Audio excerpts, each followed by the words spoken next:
Good evening, everyone. I hope you're all having a wonderful evening tonight, and a welcome on in.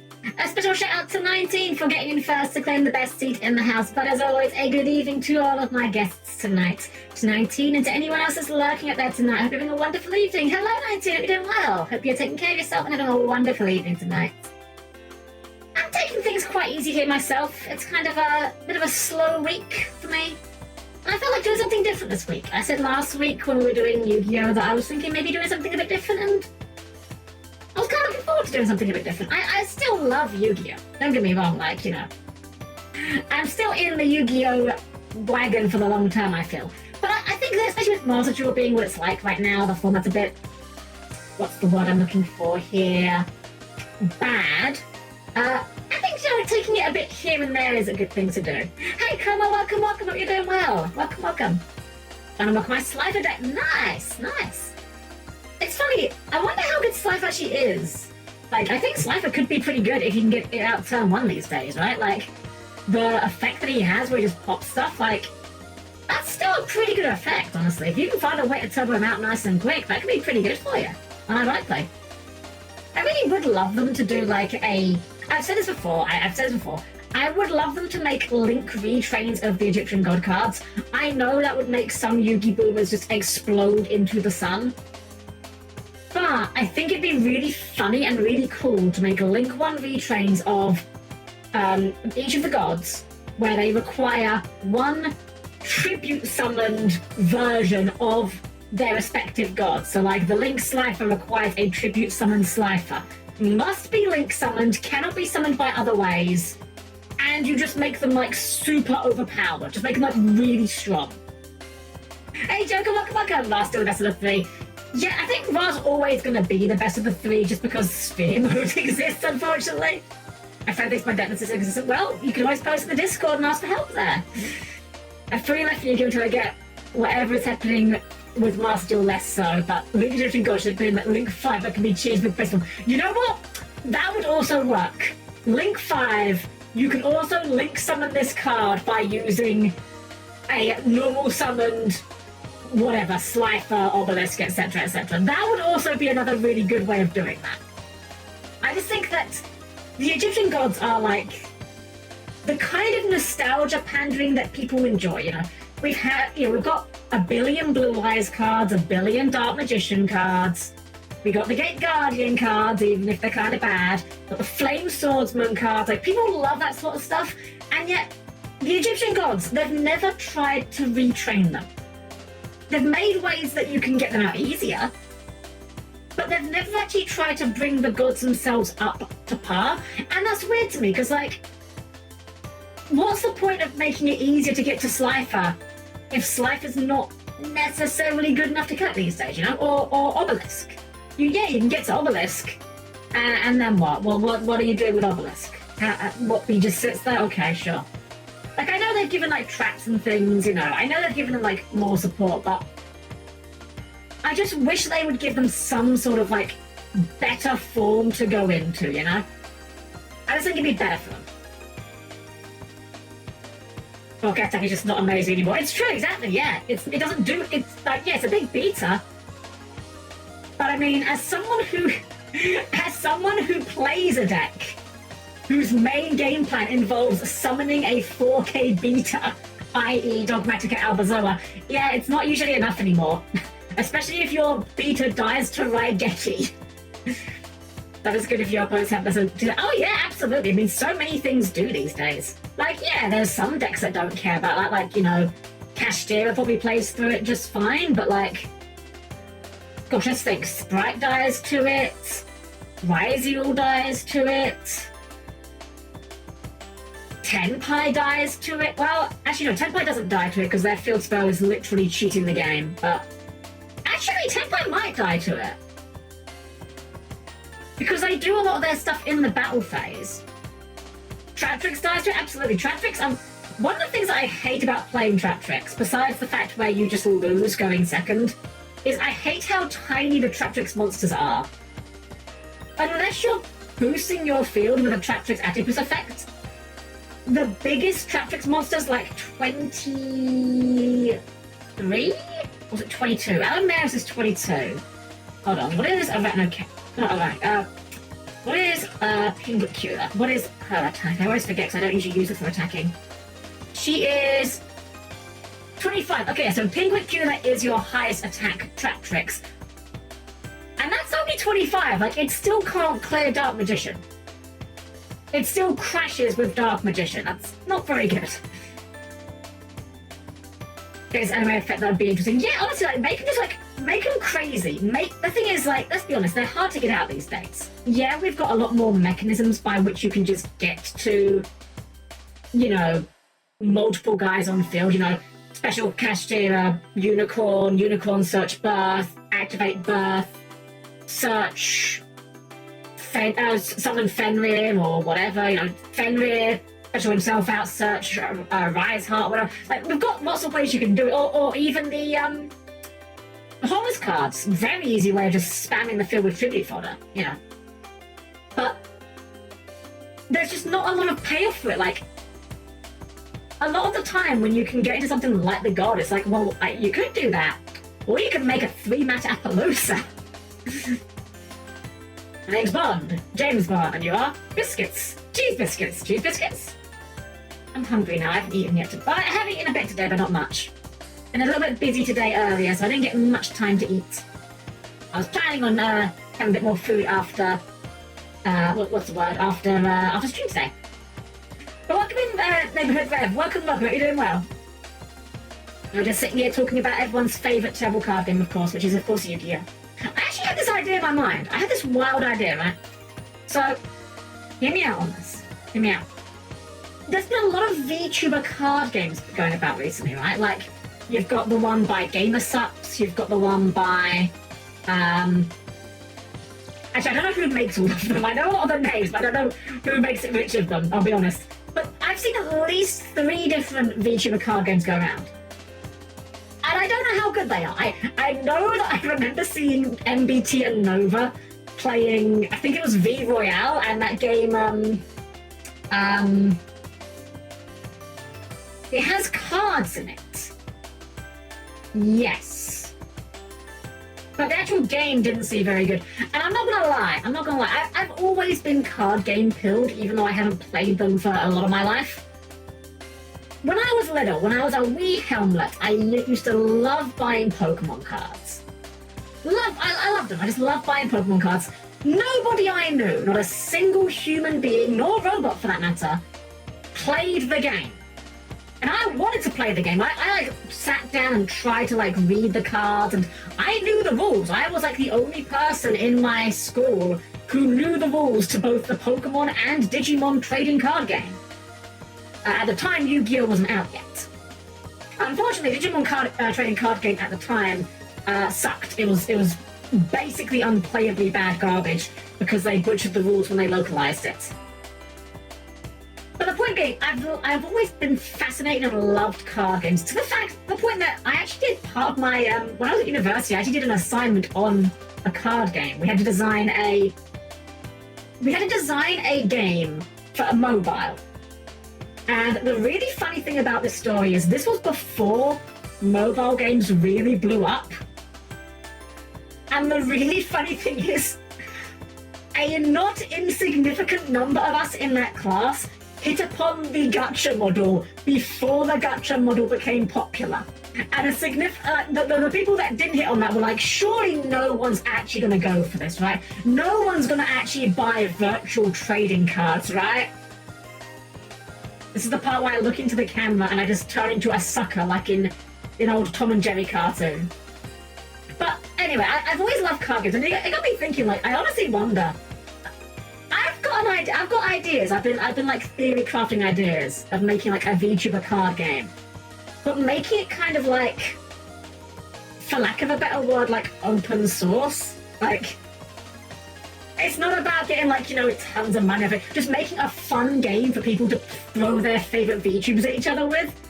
I've got some ideas for it. I mean, I may not do anything with the idea. We'll see. I've got my game project on my plate already. I've got my, for those that haven't played it yet, if you enjoy cooperative games, my game Final Encounter on Tabletop Simulator that I've been working on, which we are still actively working on. We actually had our last updates about a week ago, I think. maybe a little bit longer. Actually, no, a bit longer. I think it was the 13th was the update, so 2 weeks ago. What if, with each Egyptian god, they can fuse together with each other via some effect that forms another level 10 combo fusion mode that effective. Oh, honestly, Coma, I think you're cooking. I think you're cooking. Fusing the Egyptian gods, now that could be amazing. And then the fusion that uses all 3 of them could be a retrain of that other god, the one other divine card, Halakti, I think her name is, the creator of light, something like that. Although, the funny thing is, as I'm saying this out loud, I have realised we are kind of just describing Gate Guardian again here. Not that I mind though, I do like Gate Guardian, of course. Arakafi, I think so. You know what, you could tell me anything, I wouldn't argue with you for sure. We got something like that with the Phantasms. True, they did, although the Phantasms are literally just like all or nothing. Like you need all 3 guys or you can't do anything with them. That'd be cool though. Be cool. I think more like, not failed fusions, that's not necessarily what I'm looking for here, but I think more fusions that are like, okay, you can use all 3, but you can also just use 2 and you get like an okay monster. Like it's not as good, but like, you can probably just use it, you know. Link one idea I stole from the Nordic gods. Wait, the Nordics have Link monsters? Hold on, I didn't know about this. When did hold on, Yu-Gi-Oh! Nordics, when did they get Link monsters? Right, it's not the archetype I've really looked into, but I had no idea. Let's see. Which one I've used is it? I forgot there's a card literally called the Nordic Lights. That's so funny. Oh, you know what? Maybe it's like an Asia card. It's not coming up here. Oh god, they've got so many. I forgot how big this archetype is. Hold on. I'm just gonna Nordic Link. Here we go. Here we go. Gullivig of the Nordic Ascendant. A level requires 1 level 5 or lower Nordic monster. If this card is Link summoned, banish up to 3 cards from your hand and or field. And if you do, special summon that many Nordic monsters from your deck in defense position. Also, for the rest of this turn, you cannot special summon monsters except Asia monsters, nor normal summon or set any monsters. If you use this effect of Gulliver, you can only use this effect once per turn, 5 rolls per turn. While this card points to an Asia monster, your opponents cannot target that monster with card effects. Also, your monsters your opponents controls cannot target this card for attacks. That's a lot of text, I'm not gonna lie. I guess the fact that you can just use cards rather than monsters makes it a bit more versatile, but yeah, I don't know if it fixes their problems, that's for sure. Alrighty guys, I want to get some art, I want to get some doodling. I've got a lot of OCs, and I don't think I'm going to get through all of them because I have a lot of OCs.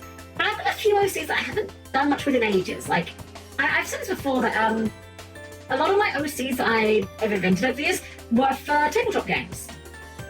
Or role-playing, and I don't do as much role-playing or tabletop games as I used to, so I haven't really had much chance to really come up with new ones or have much excuse to use these ones. So I think using them for art practice, it will be a good excuse, if nothing else. We're going to keep chatting, of course, though, but I'm going to keep my hands busy, so please keep your arms, legs, and various body parts clear the closing doors, and I'll see you over our chat screen in just a sec.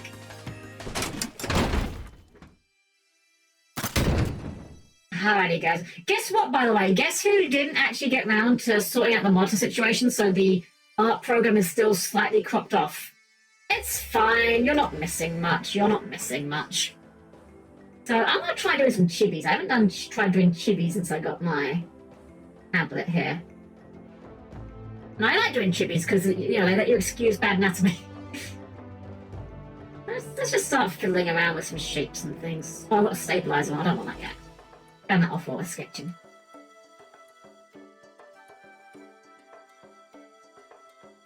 So I'm still kind of like feeling out with the tablet, like... I don't work out what I'm doing poses as well.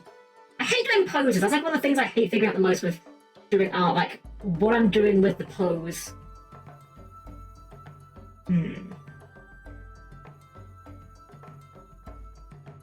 We do like a hand in a pocket. Can never go up with a hand in a pocket.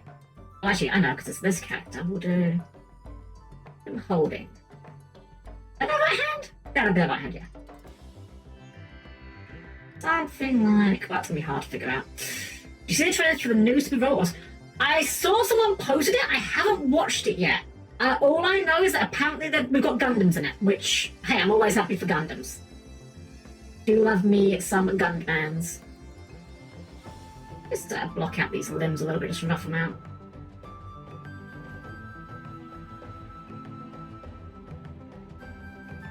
It's a little bit larger than I normally do for chibis. I can shrink it down a bit though.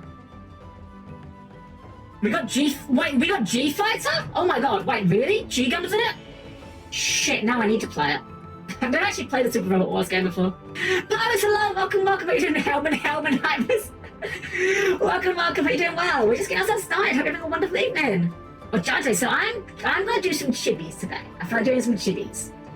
And I'm going to be drawing some of my OCs, some of my role-playing characters that I've had for many, many years. In fact, this character I'm drawing right now, I mean, we're still like very basic blocking things out. This character is actually my oldest OC. I've had her for many, many years, and I actually redesigned her relatively recently. I say redesigned her. I updated her wardrobe relatively recently. Because I've had her old design for, like, forever. And I like to kind of update my characters periodically, or give them, like, a fresh lease on life, you know? This helps to keep a bit more current in my mind. Which is another work now. Apparently I have quite a knack of drawing OCs in the form of him from Smiling Friends. I've heard of Smiling Friends. I recognise the name. I don't know anything about it though. I recognise the name though. Don't know what it is. Let's just a little bit, make it just a little bit small. Don't want it too small. So how's the audio, by the way, in the back? Oh, did I unmute it? I did unmute it, right?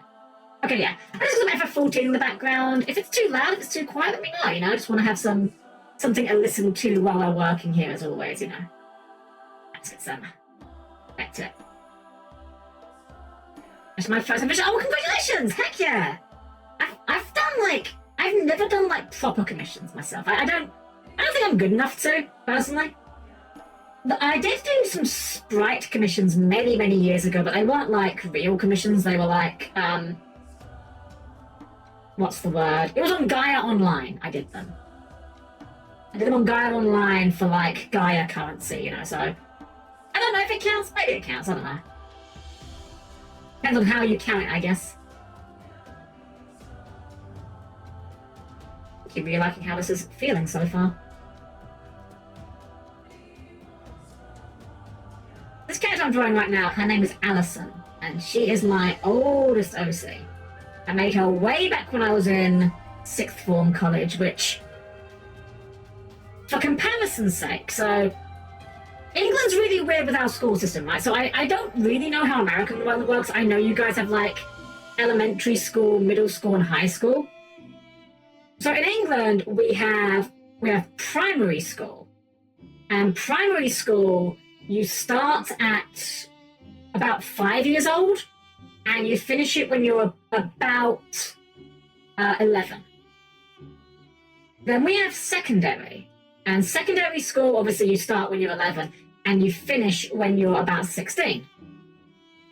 It used to be the case that you then had 6th form, or what was sometimes just called college, which was just 16 to 18. 6th form used to be optional. You used to be able to leave school at 16 after completing secondary school, and then at some point they just decided, no, that's not the case anymore. Now you have to do 6th form. I mean, elementary is roughly 5 to 10, middle school is roughly 11 to 14. Oh, okay. It's interesting how different countries do their, like, education systems. I don't think there's a right or wrong answer to it, personally. It's just different. High school is 50 days. Oh, okay, so you guys have the same thing like we have now, where it's mandatory to 18. I guess I can see the argument for it, because, I mean, at the end of the day, if you're not old enough to do everything an adult is, surely you probably should still be in education if you're viewed that way.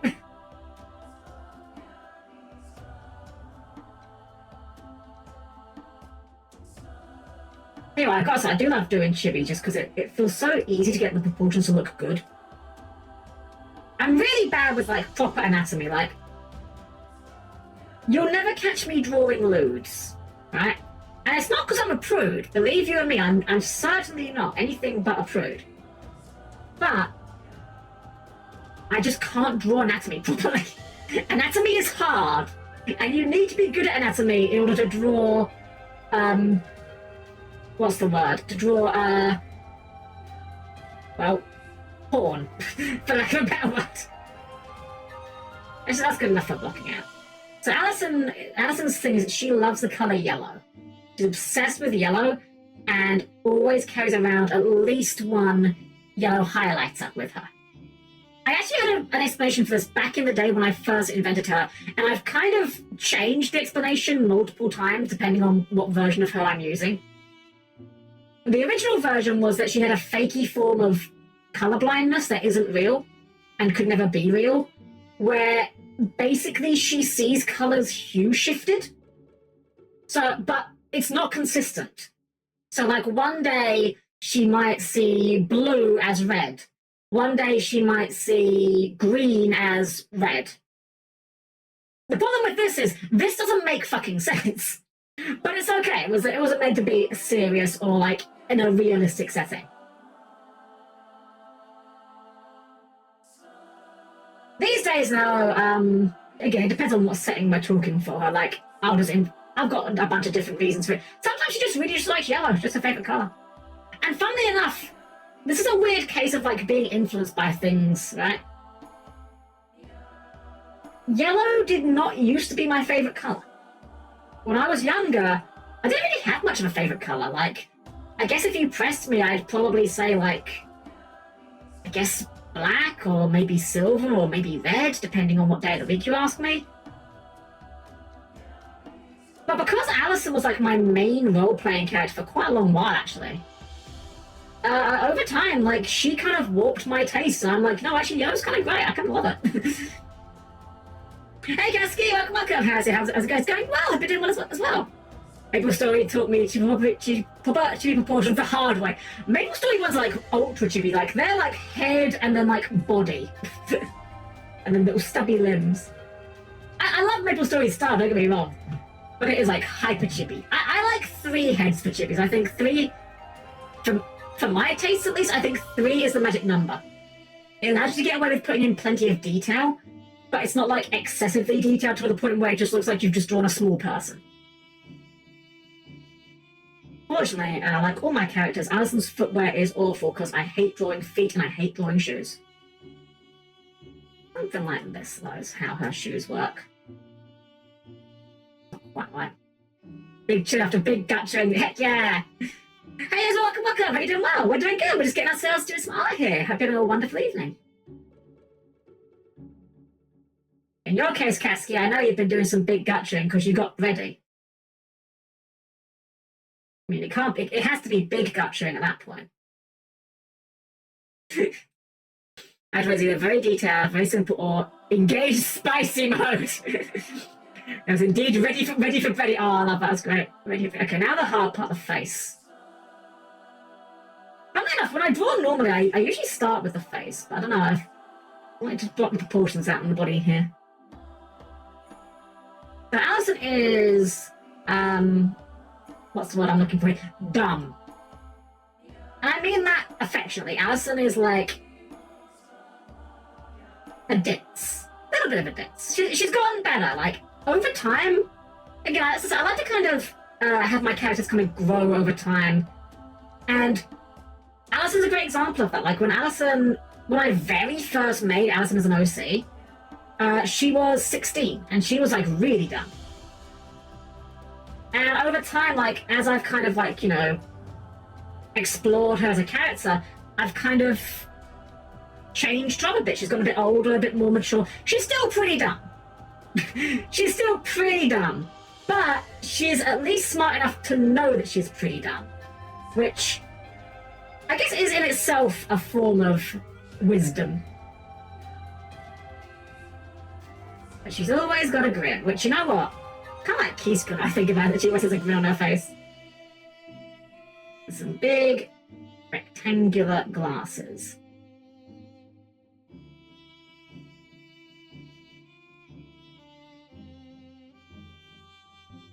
Now for the hair. It's another part that was a bit fiddly. Let's move this over here. You can't see what I'm moving, just my reference.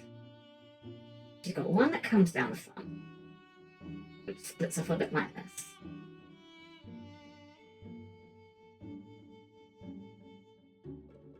Alison's also just like a character that I find very relaxing to draw, because I've drawn her probably more than any other character that I have.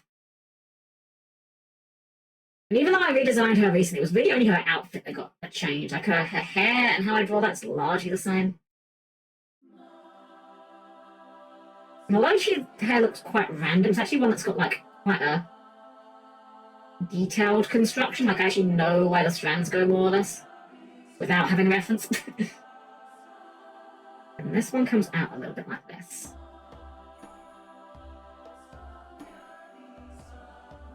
It's actually looking pretty good, actually, I'm not gonna lie. I'm happy with how she's turning out here.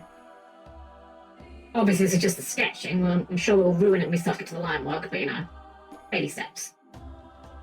You guys ever have that with sketching? Like, I like sketching, and I always feel like half the time I ruin my artwork the moment I start trying to apply proper line work to it. I think it's because, like, the more scratchy lines can hide a lot of sins and mistakes.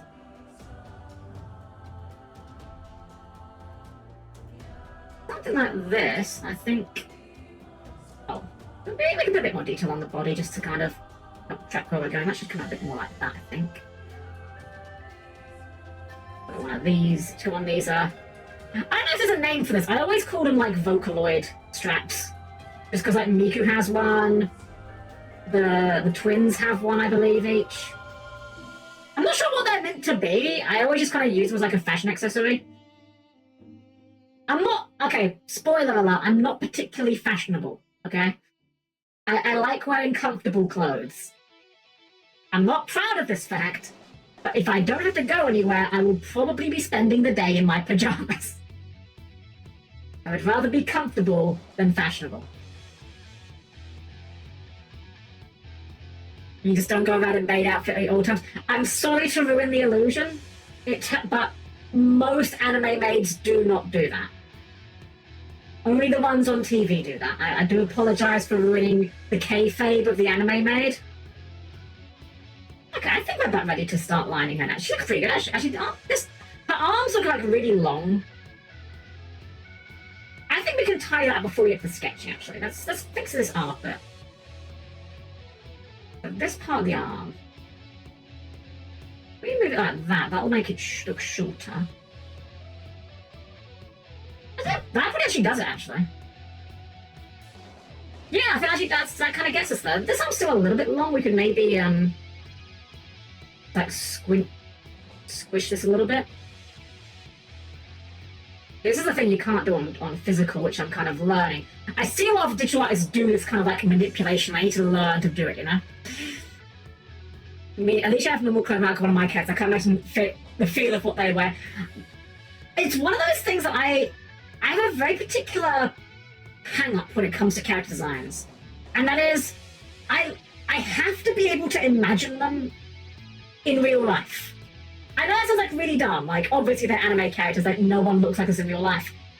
But like when it comes to clothing, I like to be able to work out, okay, this is how the clothing layers. This is how the clothing probably feels. This is how it fastens.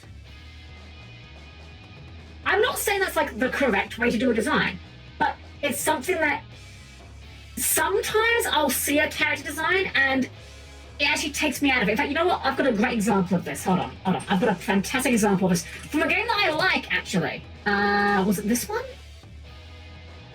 Was it this? I think it was this game. Well, I can't find an image of what I'm talking about here. Wait, was it this game or was it this one?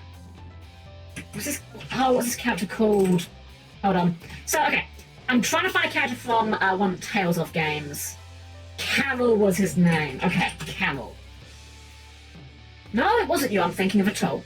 Dang it. There was a character... Okay, well, you know what? I'll just sketch what I'm talking about here. So there was a character in a game once I was playing. And this character had like a very big poofy dress, right? So like, I'm just gonna like block out... They were quite short. They had like... I forget if they were like a child or just like a halfling or whatever. like, okay, ignore the awful proportions here, but like they had a very poofy dress to the point where their skirt was like this, like really wide out the sides, right? To the point where their arms were like constantly A-posing to accommodate the dress. And I'm just like, that looks really unnatural. That looks really uncomfortable. Like, I know there are dresses that poofy, for sure, absolutely. But they're not the kind of things you'd wear if you're like adventuring, you know? Or at least, if you're gonna give a character a dress like that, implement physics so that they can just put their arms by their side and squish the dress. If you touch ground meat, that's close to the feel of what they wear. It's a mimic. I see. That makes sense then. The bird cages. Yeah, something like that. Yeah. What was her name? Ashlot from Soul Calibur. Yes, exactly that. Yeah. Well, I guess Ashlot I give a pass because she's a construct, so she probably isn't that bothered by it. Alright, time to ruin this by trying to line art it. I'm gonna start on the eyes here, I think. Actually, we need to put the stabilizer on because I have not got steady hands, I've learned.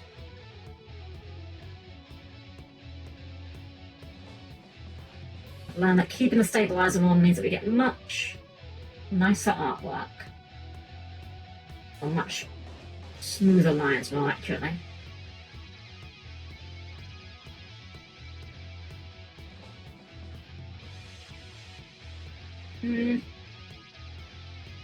Nope. Get a line I'm happy with eventually. But you know what? Let's undo that one and do it. That's fine. There we go. Raise a bit here.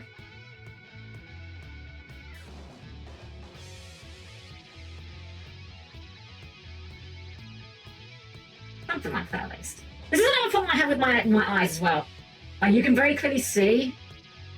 No, I didn't draw that line probably, but like if I draw this, like you can see the eyes are very slanted. The head's tilted a little bit, but that's a bit more of an extreme tilt than it should be. Something I always struggle with is getting my eyes like aligned properly.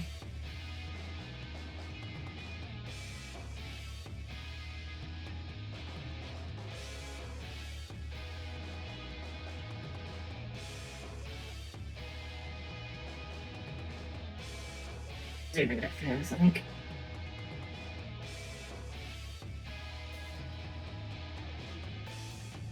Oh, eyelash are hard.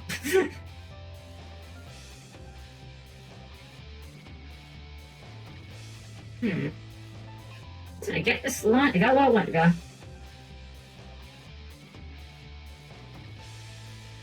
Well, let's try rotating a little bit. Let's try drawing a different angle. That might help us get a better. Yeah, that's an easier angle to draw that line at.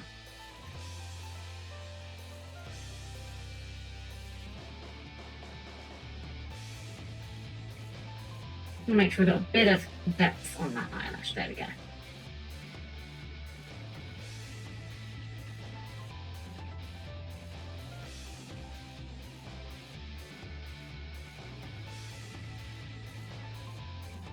Eraser? No, that's the pen. Eraser. Something like that. This side looks a lot bigger though than I'd like, so let's try and fix that before we continue.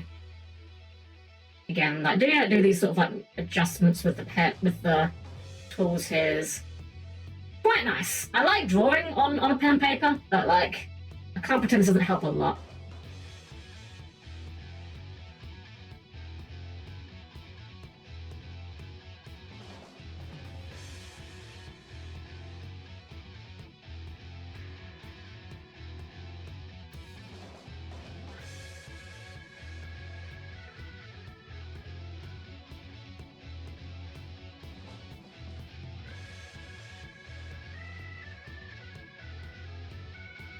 By complete coincidence, Alison does kind of have Yu-Gi-Oh hair going on, not gonna lie. You'll see when we get to the colours, but like got a few very bright stripes in her hair. Let's say that she loves the colour yellow after all.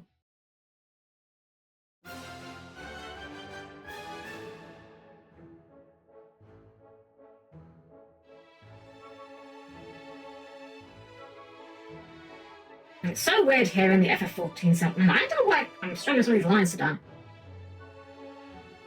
The angles, I'm struggling to get the... You know what I think is actually... Ironically, I think it's my chair. I think I'm getting a little bit stuck because my elbows keep bumping into the sides of my chair. That's a new one. I'm going to move the... I'm going to... Pose reference for now. I don't need it for now.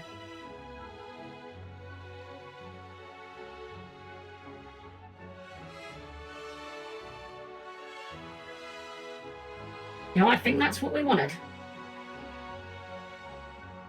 Yeah, pretty much. Nice. Eyebrows. That's another thing I always forget. I know it's like, you really shouldn't forget those, Helm, but like... I don't know why. Eyebrows are just a very forgettable detail for me for characters.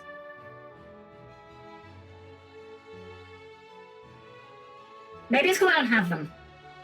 I have eyelashes, but not eyebrows. I have no brows, and I must emote. Yeah, again, I can't seem to get the... I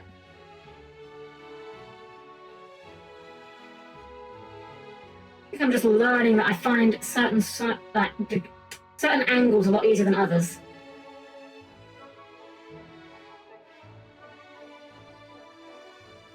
Fine.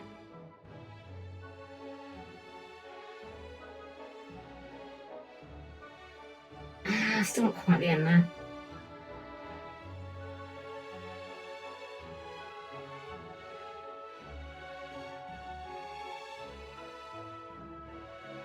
Dang it! I thread this needle is a little bit tricky.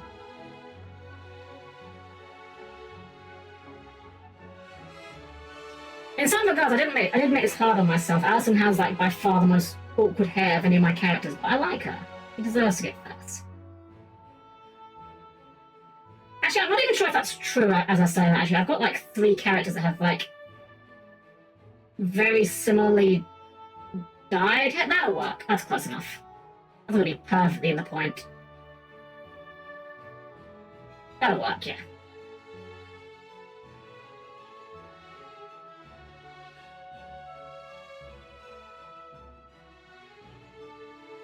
Yeah, these smaller swishes are a bit easier to work with, at least.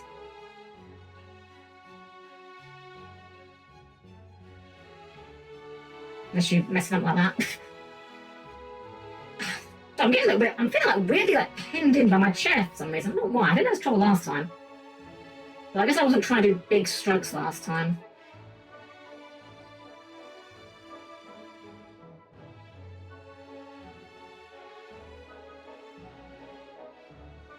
Yeah. Time to fight your chair. I hear your chair is pretty strong. Let me fight it. Hey, it's me, Goku. Can I fight your chair?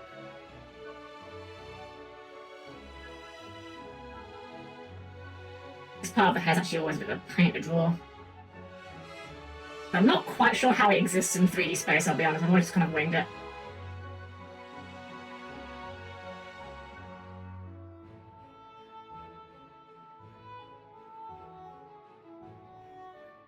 Why is my hand going so far that way? It's me, Goku. Wait, is that the IRS? I'm out! That's the Joker's bit. I may be crazy, but I'm not fighting the IRS! Let's try and rotate this a bit, see if we can get a better angle. Like upside down, perhaps.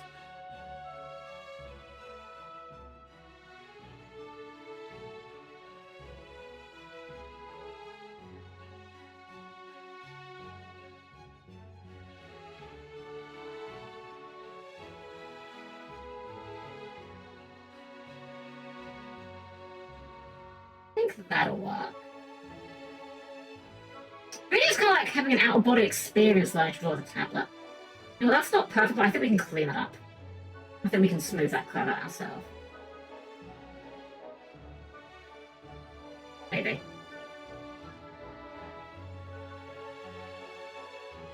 That'll work, I think. It's gonna be a huge line. Oops.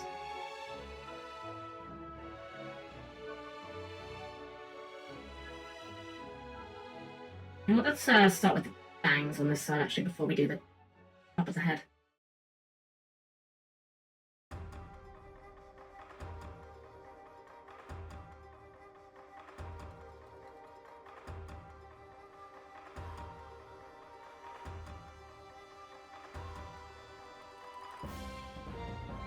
almost looked good. I said earlier, well, I think I started the thought and cut myself off, as I'm so prone to do. It's weird hearing this soundtrack, though, because, like, this is, like, the Stormblood soundtrack, and it's like, man, like, that expansion's, like, several years old now. It's just weird to think about. I remember being there on day one. I was on the first boat to Kagane. I was there when the weebs unlocked Samurai. You know, let's just see if we can sculpt this so that there's like an eraser tool here.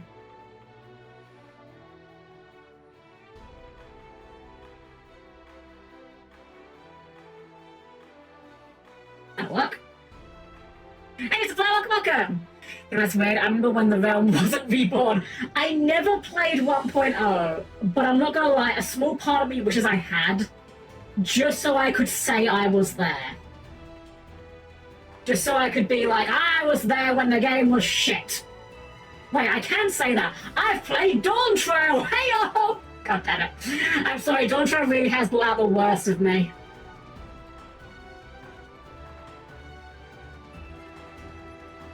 The most recent patch for Dawn Trail, I will admit, has improved the story quite a bit compared to where we were at, but it's still like...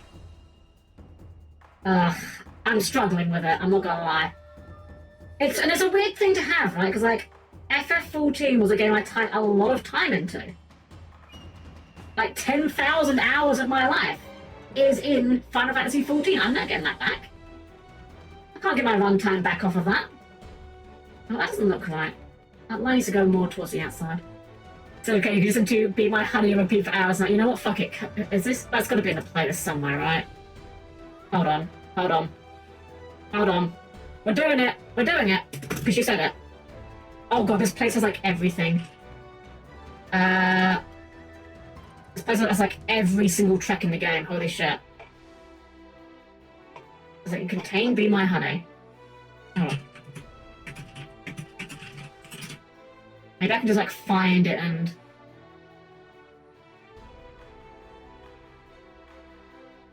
Here we go, I put it on a mix. Oh, wait, this isn't going to mix FF14 though, hold up.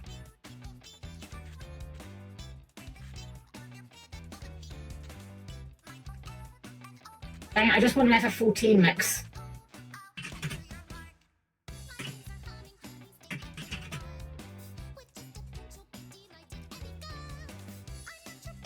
This one. Oh, this is the Pulse version. Oh, no, I don't like that version. Ah, whatever. You know what, screw this. I'll just go back to where I was. Let's go to... I don't know.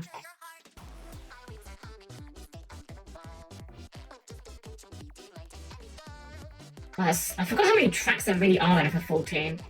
There is a heckin' lot. Let's go for this one, why not? If it loads. There we go. So I said how I feel about PSO2 after MGS/. I had a lot of people had a lot of gripes with the new game. Was it new game something? New game system? Whatever it's called. You know what? I'm going to put the smoothing on a bit higher for this line. This is a long line. I think it will help. Oh, yeah, that helps tremendously. Okay, yeah. Memo to self. Higher smoothing for longer lines, yes. New Genesis, that was it, that was it. Because again, it goes on for that long as a long... To be fair, I believe FF14 literally has the world record for that. You know what? I wonder if I can fix this end of this hair. It's a little bit scrungly in a way I don't like. On the 60. Stabilizer. You know what? That really does help a lot.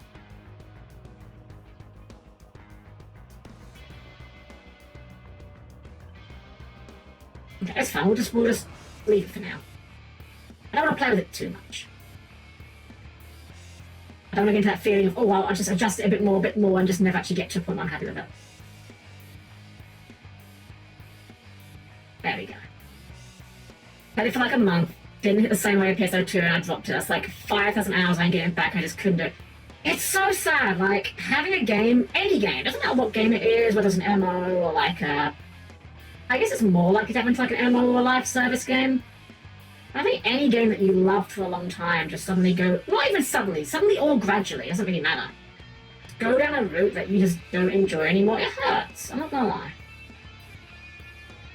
I don't regret it. I don't, like, you know, I don't regret that I spent like 10,000 hours in FF14 at all.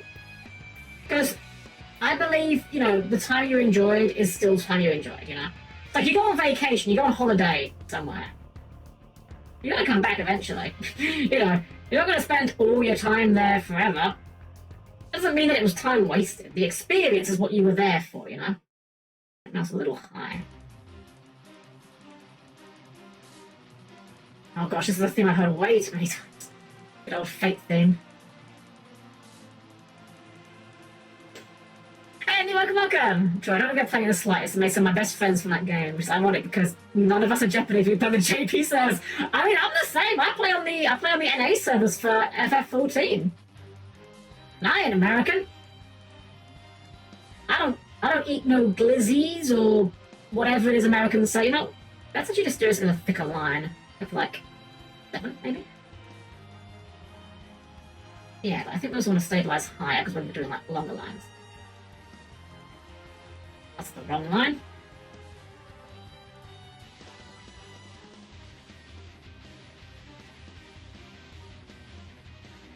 Hey, that worked.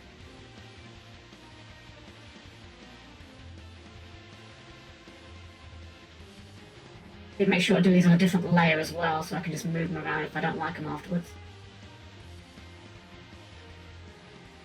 Those are not straight in the slightest. But you know what? Let's cheat. Hold on. Bring out the old Billy Mitchell special. Whoops. Let's just, repaste. I mean, why not, right? The best way to get consistent glass. Wow, yeah, her eyes really are askew, aren't they? It's fine. It's an angle. It's fine. Well, not too. As long as it looks okay, that's how I think of it, you know? Like, I'm okay with, like, proportions being off or whatever. As long as it... Dang it. I have to click the transform button again.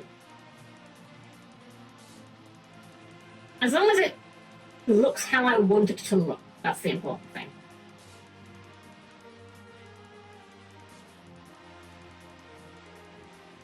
Okay, that is maybe a bit more wider, a bit more of a difference than I was expecting. You know what? What we do, we will... Oh! I gotta stop doing this. I'm going to do this adjustment with my mouse, because I'm clearly too forgetful to do it with my pen. We do it like this. Transform that. Delete that layer. And then, replace you. Transform you. It's going to be perfectly the same size. Like, something like that's probably fine. It's still over her eyes. Like, it's still going to be working for her. Okay.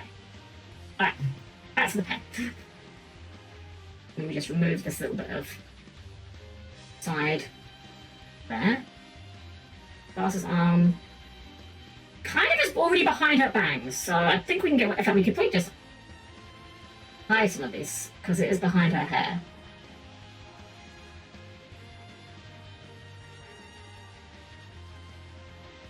Oh, yeah, the smoothing. So I was like, this is weirdly, like, struggling, but it's the smoothing that's doing it.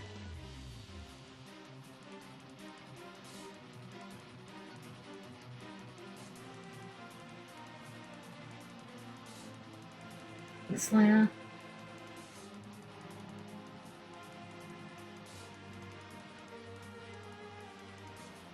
Yeah, my stance when it comes to, like, the FF14 situation at the moment is pretty much where it has been before, which is just that I do still think the battle content has never been better.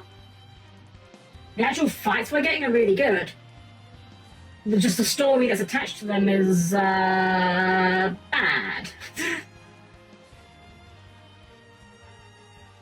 I need to rotate this to get to where we want. Oh, I didn't realize that button did that. That works. So let's drag the slider. We did not. You know what? Bigger stabilizer because bigger line.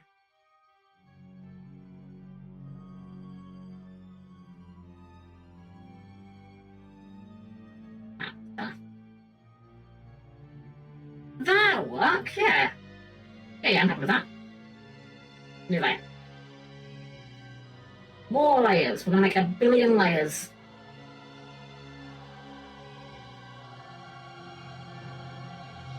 This time just gonna taper off to wherever because it's not gonna be seen.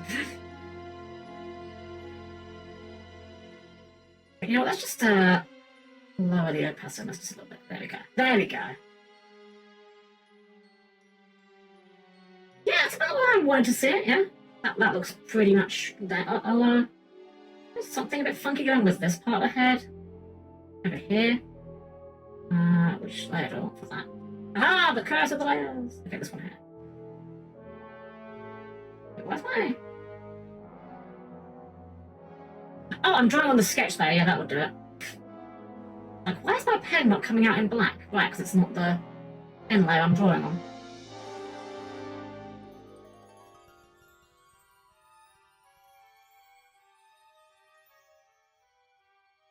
You know what, let's erase that bit first, I think.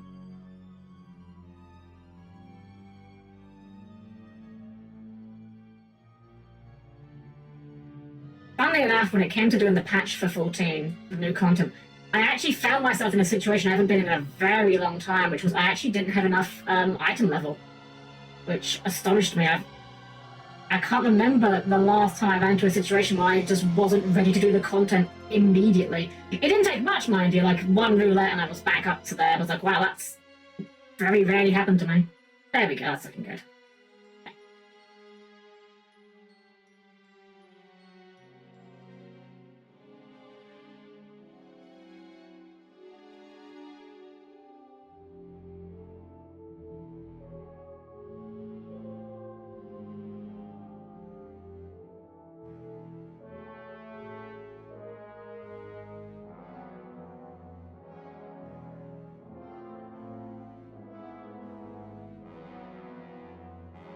Alright, and then, you know what, I need my reference again, I closed it.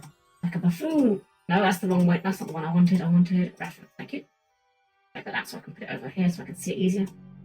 Yeah.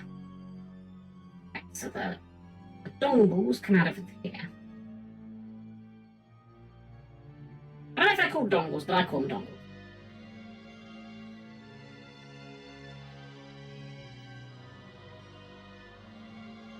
Again, these will, there's a word for these. I forget what they're called. There's like an actual word for the little bits of plastic on the end of ties like that. Did they call it trivets or something? I don't know. That's the sort of like weirdly pointless details I get really hung up on.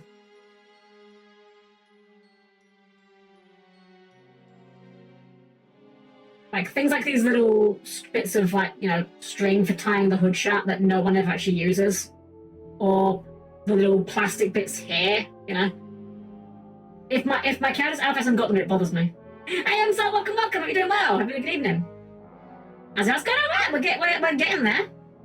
Put our sketch work in. We're putting our lines in now, which I am not the best at, but I'm trying to get better. As Callie said, if you give up it while you suck, you'll suck forever. So I'm trying to not suck. Don't take that out of context. Or do, I don't know. I'm not your mum. Spoilers.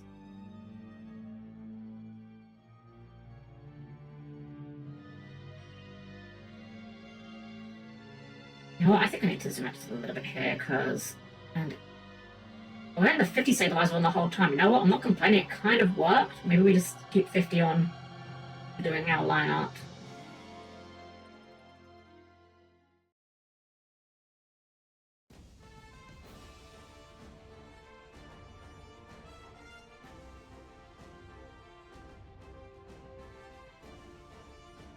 Okay, to get back to practicing art, sucking at something is the first step to being sort of good at something. Very, very true. Unfortunately for me, I have a problem, which is I'm a defeatist. I struggle to apply that to myself, even though I know it's correct. Like, I 100% know that, like, yeah, you're not going to be great at something right away. But if I can't get, like, mediocre results out of something right away, that's when I tend to be, like, very discouraged. Like, if I'm playing a game, and I'm like, I don't know, let's say I get to a boss, and I'm dying in like the first, I don't know, 30 seconds of the boss fight. Like I get basically nothing done. I'm dying over and over and over again, death after death. I very quickly get to the point where I'm just like, I'm clearly not going to be doing this. I'm not going to get good enough for this, you know? I don't need to be good enough to solo the entire game from minute one. I can live with a bit of prog.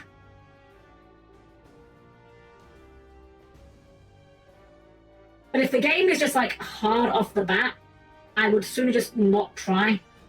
Which, I know it's not a great trait to have, but you know, probably a good thing for basic practice to draw as well as that's true. Funny enough, I hate drawing my head sometimes. It's not it's not the worst thing to draw. It's the lower half is where it becomes hard. Like the way that my little side locks come in with the vents, that part always takes me like several tries to get it looking how I want it to look.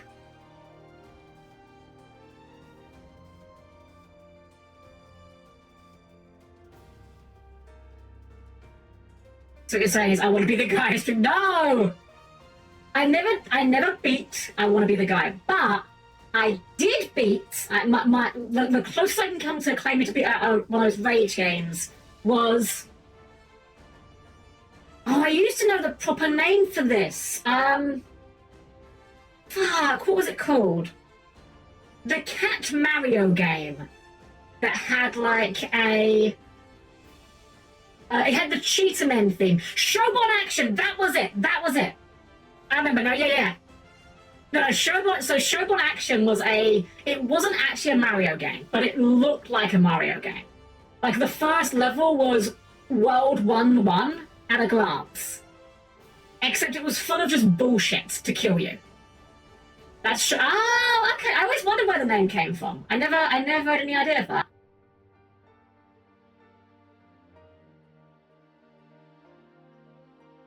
I always say, okay, fair enough. Yeah, so you played as like this little cat guy. He was like a little like guy like this, and yeah, as Cassie said, he had like a face like this, and he had like a little very basic body, right? And you would go through like basically Mario levels, but full of bullshit. Like blocks randomly fall on you, or maybe you'll get like actually I'm gonna undo a lock, so I want to undo this line. You get like blocks fall on you, or maybe a block just sprouts spikes out of nowhere, or maybe you pick up a 1-up and you die. And it really is just like trial and error of the game. It's a kind of game that if it was made today, it would definitely be like a streamer game.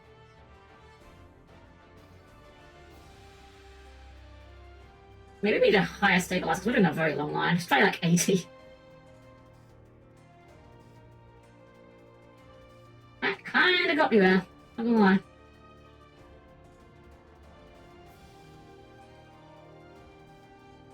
Right, that's too loud. Shoot.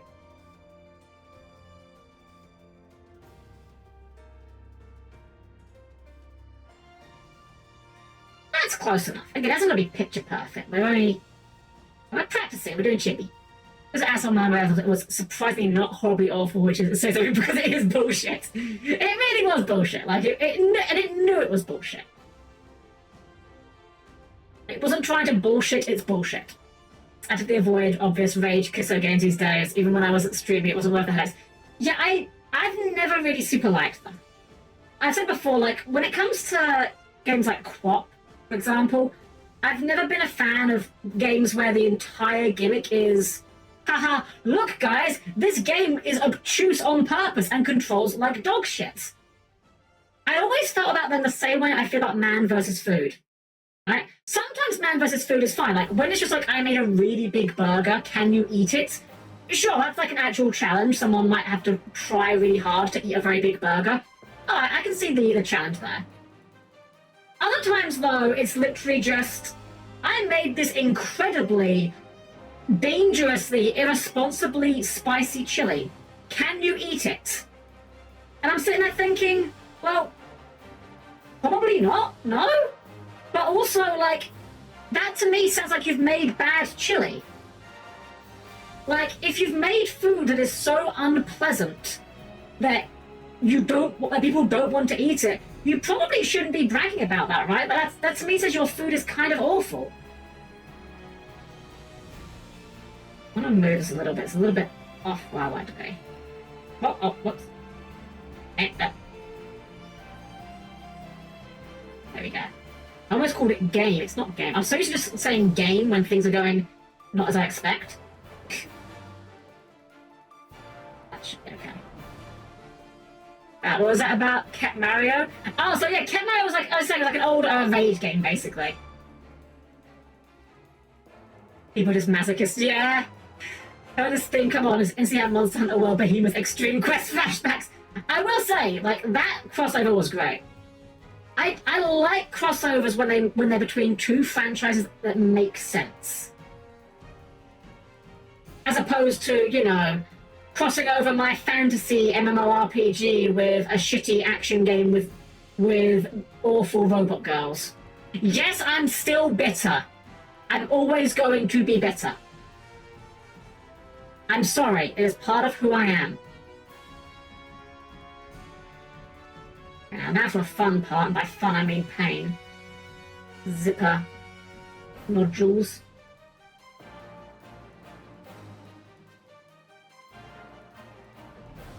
My friends, let's just do this with no prep, it should be fun. My friends are like, what do you mean eclectic meteor?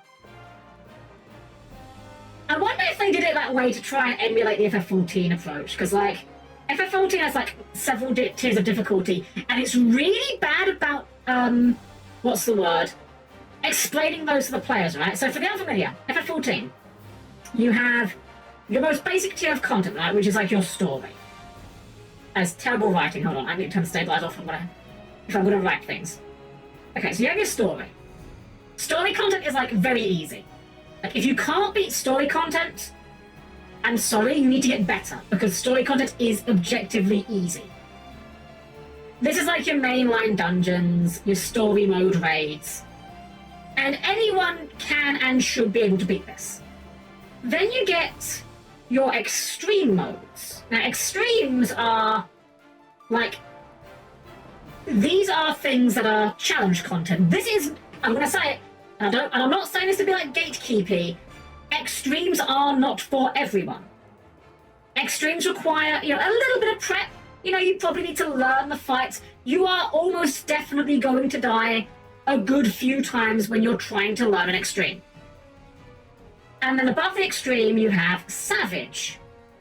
This is where it graduates from, you know, this is quite hard to, no, you need to lock in. Because Savage is the kind of content where you will die several times, you will definitely want a guide, and you need 8 people that are paying attention and doing it right, or you will die repeatedly. For context, this is the raiding I was doing back in the day. This is the raiding that I did with Yomi, and for context, the final tier that I did of this raid, Yomi had stopped playing by that point,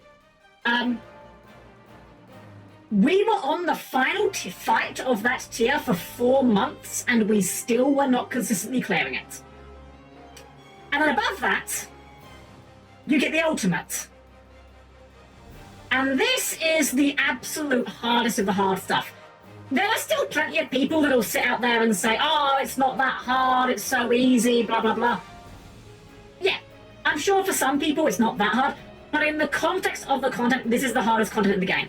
And with the ultimate stuff, okay, extreme content.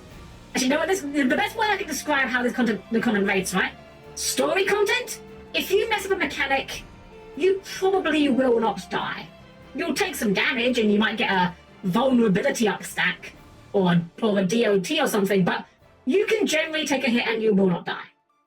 Extremes. If you mess up a mechanic, you probably will die. If you're a tank, maybe you get away with it, but if you mess up a mechanic in extreme, the game will not be shy about telling you it. The game will say, yeah, no, you messed it up, here's your death. Savage is, if you mess up a mechanic, the entire party dies. And ultimate Ultimate is, oh, what's that? You accidentally targeted the wrong enemy for half a second that lined up with your auto attack window, so you attack that guy exactly once? Everyone dies. Like, we're not talking like execution of a difficult mechanic. We're talking, no, you mispushed one button, everyone dies. And I can say that with authority because that was literally our experience. One tier, we cleared the Savage quite quickly and had a couple of weeks left over. Didn't happen very often, mind you. And so I said to the group, you know what, let's go and dip our feet into Ultimate. Let's see what Ultimate's like. We probably won't clear it, but let's experience it. And that was our experience. Ultimate, if you mess with a mechanic, you're a power band, your house is seized, and you forfeit the right to your firstborn. I mean, on the Japanese servers, that first part, I have no idea if it's still real or not. Actually, I'm my smoothie on. I have no idea if it's true, if it's still the case or not. But in the past, I heard stories of Japanese servers having these blacklists, right?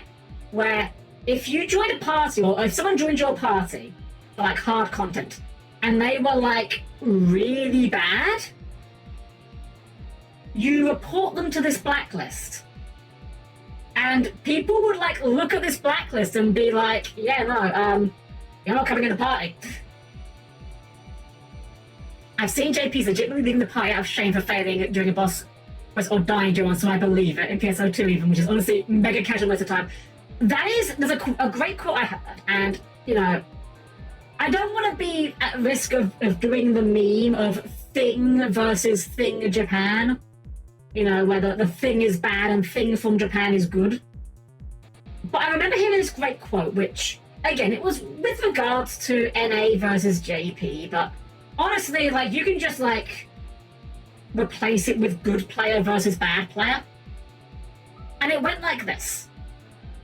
The American player joins a party and thinks to themselves, oh god, I hope this party doesn't hold me back too much. The Japanese player joins the party and thinks, oh god, I hope I don't hold this party back too much. Now obviously, that's not true of all players. I'm sure there's some absolute shitters in Japan, just as I know for a fact there are some wonderful players in America. But I get what they're talking about here. It takes a certain kind of mentality to kind of join a party and think like, oh man, everyone is bad but me. The unfortunate thing is, sometimes that is the case. I'm not going to pretend. I am not going to pretend. When I was getting my clears for the new content, the new story content as well, mind you, which I will say, the story content has been a lot tougher recently than in the past. Still not like super hard, but like a step up for sure. I remember there were a couple times when the run whack and me and the other tank are sitting there at full HP looking at each other just like, sigh. It never feels good. And to be fair, to be entirely fair, tank privilege is a thing. Like, as a tank, you do get away with a lot of shit that other classes don't. Like, if you're playing a DPS and you mess up a mechanic, you probably will die for it in certain content. Yeah, if you're playing a tank, though, you just shrug it off. It's just like, nah, I'm going to collect these vuln stacks and see how many we can end up with. You seen that anime ever? Oh gosh, yeah, that's Josh Strife Hayes. Yeah, I love that video. Yeah, that's very true. That's one thing. Like, I've yet to see an anime or a manga that does the MMO anime concept in a way that feels realistic, and it really annoys me. It really annoys me. Every single anime or manga I've ever read or ever watched that is trying to do the, you know, anime MMO, where, you know, the characters are playing an MMO and that's what the game's about, they always read like they've been written by someone who's never played an MMO in their life. Like, they'll have some ridiculous mechanics that no MMO would ever include, Like, oh my god, you found the holy sword of Antioch, and that sword lets you one-shot the final boss, and it's untradeable, and it only exists on the server for one player. And it's like, guys, maybe at one point in history that would have been a thing. Maybe back on like the Ultima Online days, they would have done that.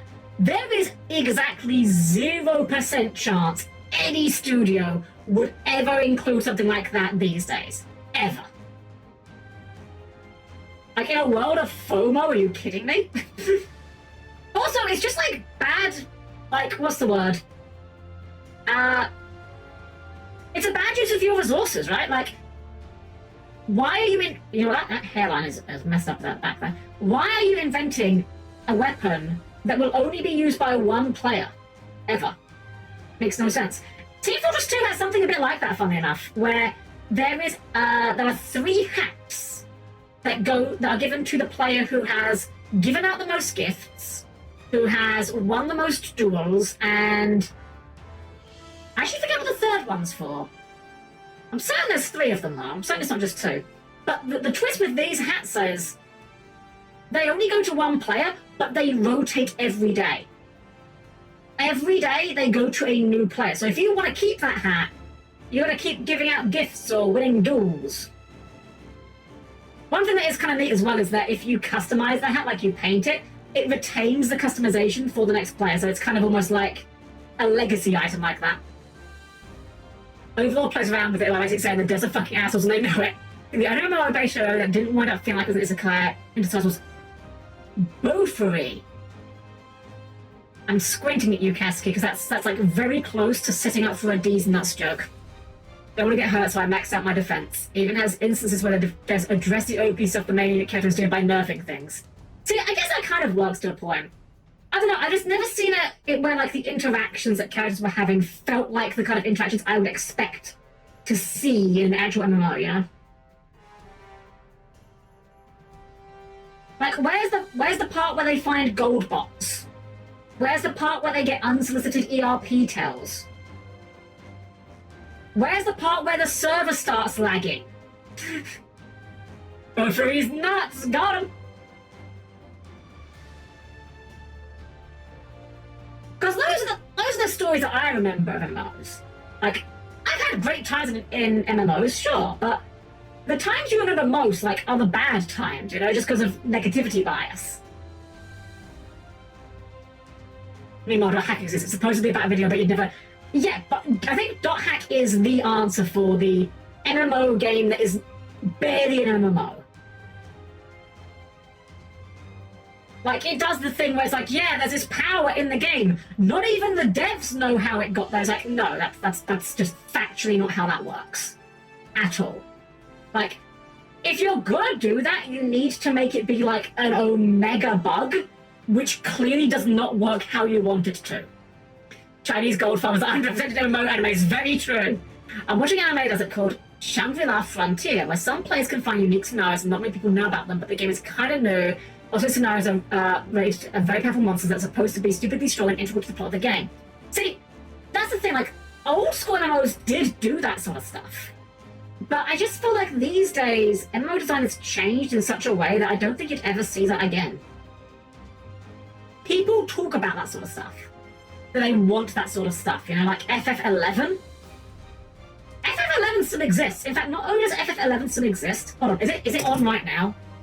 FF11 had, and as far as I know still has, I'm going to check, they had a live stream. Is it live? Hold on. It does not seem to be live currently. But like, last year, I remember watching it. They had a live stream on FF11, which was literally just random camera shots in towns, where you could see people idling and like, yeah, obviously that game's population has gone down over time. Obviously, it's like 20 years old, I think, or close to it. But people still play that game. And I know people do still enjoy that game. But I think if a new game like 11 released today, without the nostalgia of 11, I think it would fucking bomb, frankly. And I don't necessarily think that's because 11's a bad game. I didn't care for 11, I'll be frank. It wasn't my cup of tea at all. But a game of inches like 11, where you're just like scraping by to get even a small, you know what, let's just do something different now. Even a small experience gain. Like, for those of you who've never played FF11, every enemy in that game is basically a boss fight. Like, even the regular mobs, once you get past like level 10, at that point the game ceases to be a single player experience. In theory. I say in theory because they did add a system called trusts, which basically give you summonable NPCs that will do the job of other players. But for all intents and purposes, like, you are not soloing anything in FF11 beyond level 10. And maybe not even at level 10, depending on what class you're playing. Like, if you're playing a white mage, yeah, you're probably going to struggle to get to level 10 on your own. Now, I'm not saying that's a good thing or a bad thing, but I am saying I don't think for a minute it would last in today's climate. I don't think that's what people generally want. I think attention spans have been too shredded by instant gratification gacha games and the like. Mine's really long.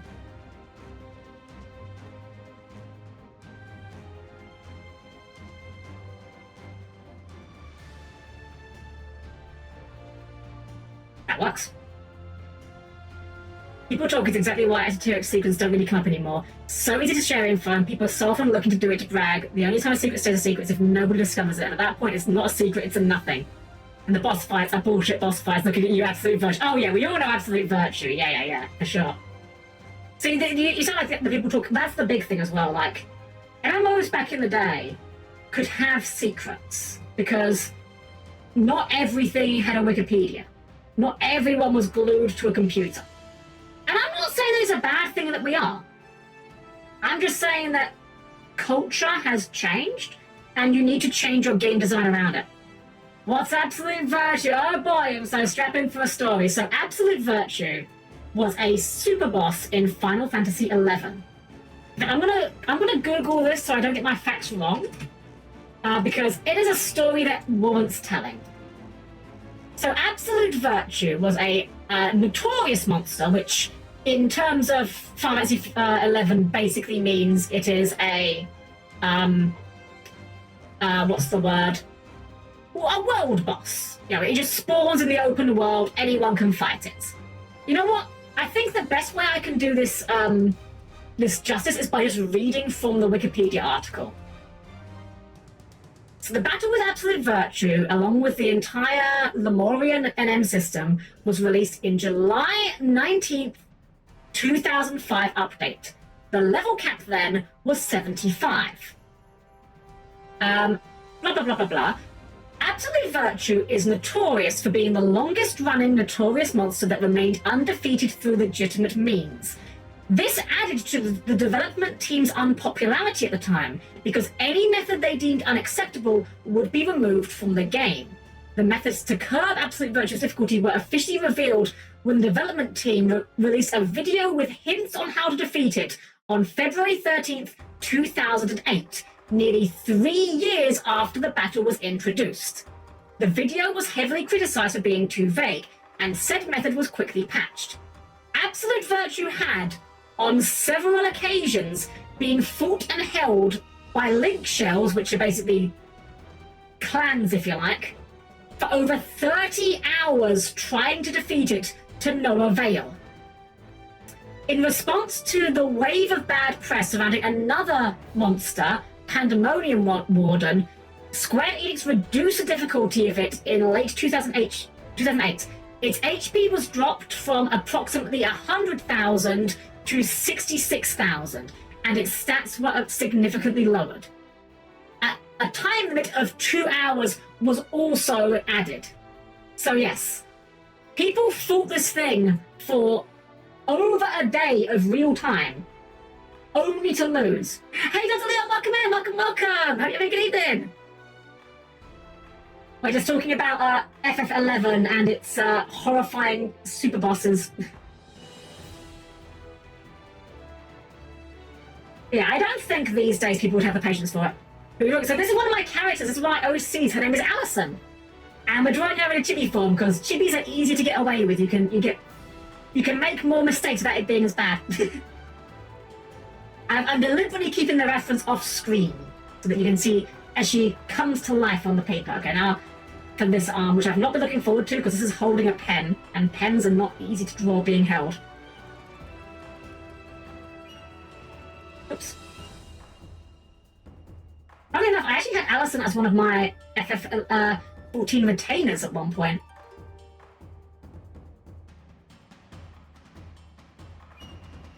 Eventually I changed it though, because it didn't make sense, because she was far too incompetent to be a retainer. I remember as a kid working in a mall, seeing someone had a game console hooked up to a small TV at one of those stores in the middle of the floor. They were playing like an FF game with more than one player on the screen. Never knew what it was, but I was remembering. I mean, it could have been 11. 11 was on PS2 back in the day. In fact, I believe the PS2 version of 11 actually came with an extra expanded hard drive that you plugged into the PS2 because the PS2 couldn't load it all.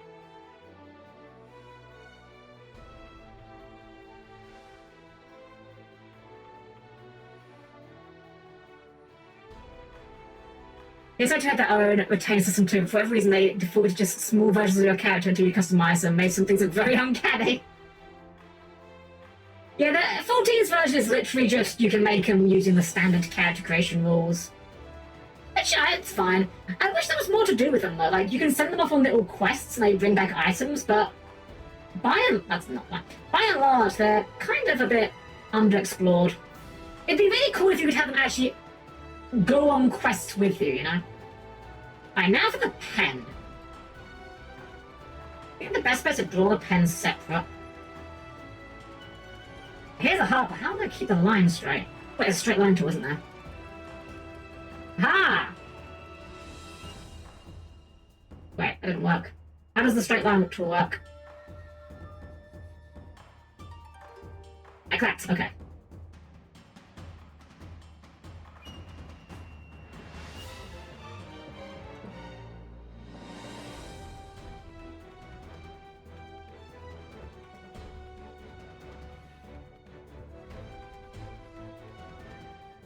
Something like this. Ooh, chisel tip. Looks a bit wide. You know what, we should shrink it a little bit. Try to highlight. Oh, hello? Polygon selection tool? What are you doing? Why are you over there? Whatever. Whatever. Easy fix. Just a little bit less wide.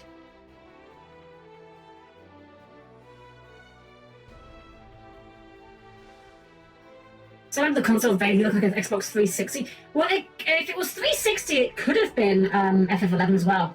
FF11 got a release on both the PS2 and the 360.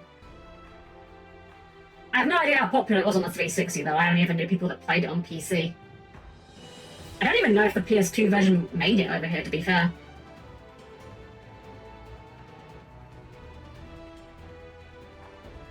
Definitely made it to America. I don't know if it made it to Europe.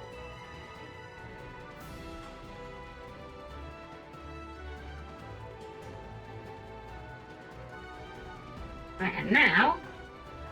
Oops, right, we're on polygon, not rectangle.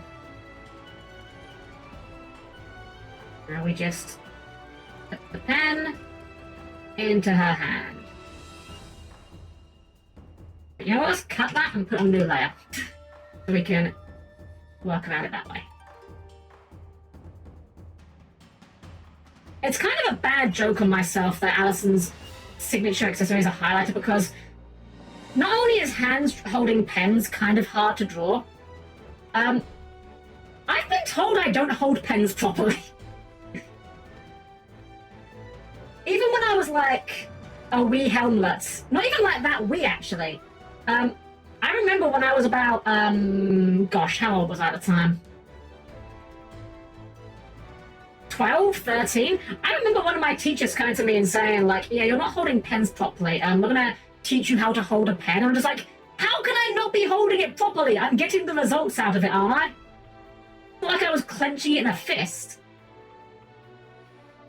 To be fair, I think everyone holds a pen slightly differently to someone else. Like, there is no right way of holding a pen. I should start with the middle finger here, I think.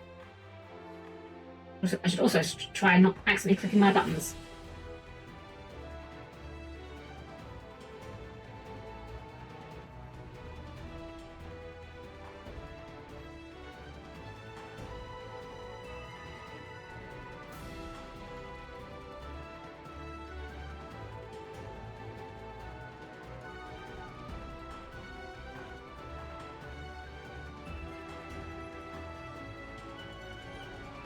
Looks passable.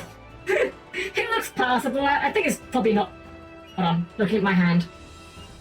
This pen's too thin. Hold on, do I have a thicker pen I can grab? This is a. I have got a highlighter, but it's a different shape.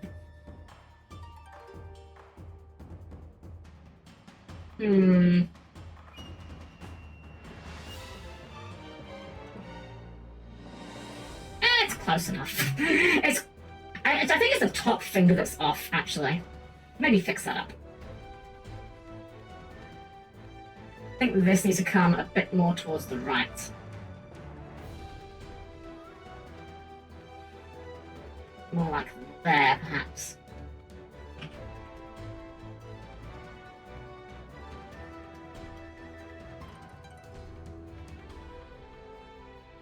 Alright, halfway there. Hit that card, teacher. Yeah, they were fine teaching besides that, but I feel like there were some things where, like, it's helpful to teach a right and a wrong way, and some things where it's just like, why? You're just creating busy work for everyone involved for no reason. This one comes out, okay, direction, one comes out like this. This is where this is. The ring goes like this. Oh, I don't zoom in. Erase that, please. Erase that. Another ring on the bottom here. And we put our little dongle. Zipper dongle.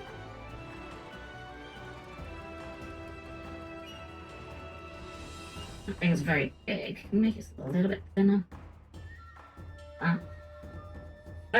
Wrong buttons. Still lighting my buttons off some of these functions.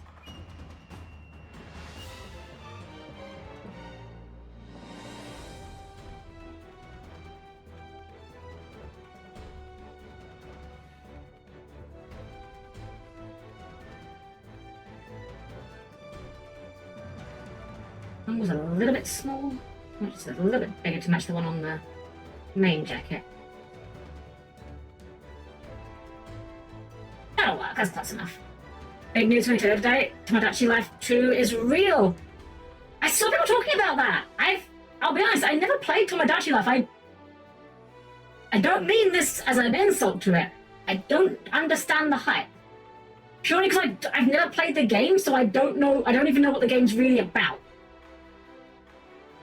Like, I know people are excited for it, but I don't know what the hype's about. Also, should the zippers be going over her hanger? Probably that.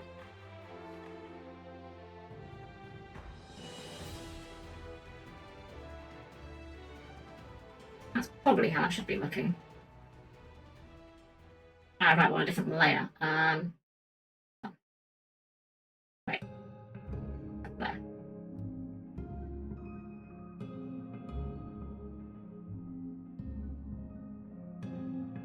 There we go. It's a nice cozy little game. It's a silly goobery game for throwing your friends' OC's venom characters in the world and seeing what happens. Okay, that's fair. I'll be honest, for me a lot of the time those kind of like more sort of sandboxy games don't really land. That's just me. I like a goal to achieve. It's kind of why Infinity Nikki has held my interest for so much, because that game's got like a ton of clothing to collect and craft, and that's just kept me busy. Like I'm just logging in to craft all the clothes. I'm not even going to use most of them, but having a goal to pursue like that is very important for me, at least for my engagement. Alright, we're over halfway there. Think of it as a Sims game that doesn't turn you into a horrible human being. You know, the horrible human being part is optional in The Sims. You're not required to do that. Just making sure you're aware of that. Yeah, it's not a core gameplay mechanic.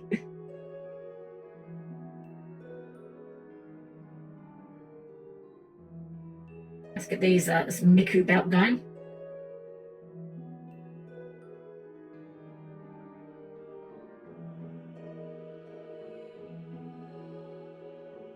Oh, whoops, I hit the wrong button on my pen. Hold on, these lines are coming very well.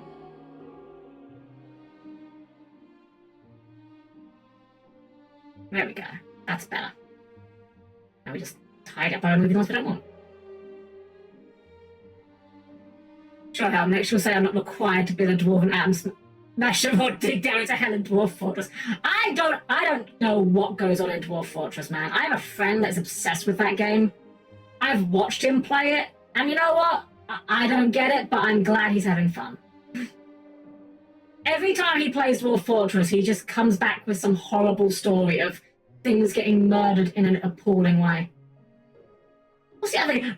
He's been playing another game recently that's like a similar sort of like colony builder. I don't want a soft erase, I want a hard one. I think it's called like RimWorld or something, where again, horrible things just seem to be the order of the day constantly.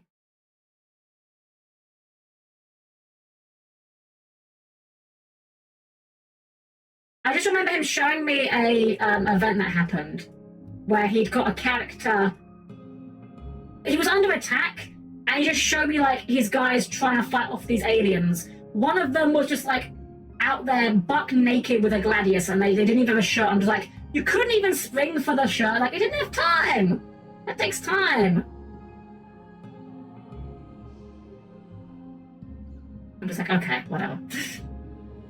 We were just slightly more playful Dwarf Fortress a few seconds ago. I love RimWorld. I'm becoming a cannibal colony and kidnapping people. Like I said, not my cup of tea. Those kind of like colony builder games, bit too much investment for me. I like a more contained, small experience personally. That's just me.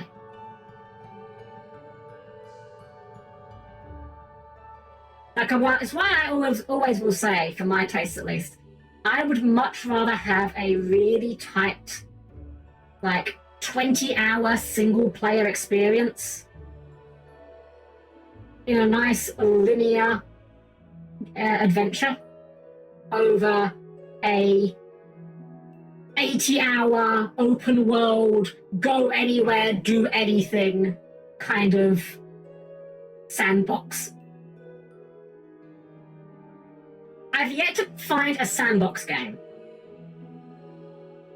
Apart from... Okay, hold on, let me wind that back a little bit.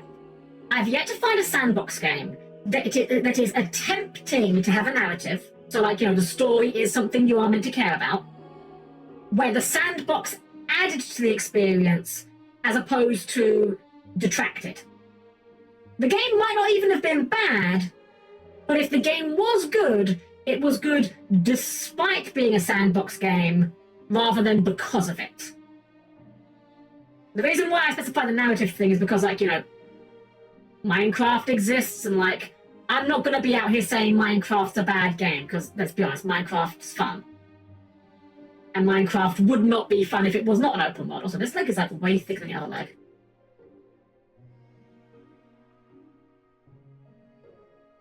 But like, by comparison, you know, your Assassin's Creeds, your Mirror's Edge catalysts, other games like Elder Scrolls, any Elder Scrolls game.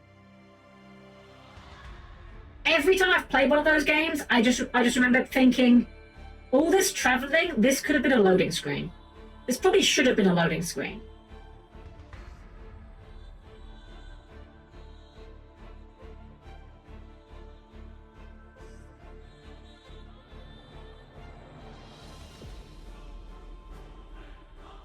Assassin's Creed, even like the old Assassin's Creed is. That's true, yeah.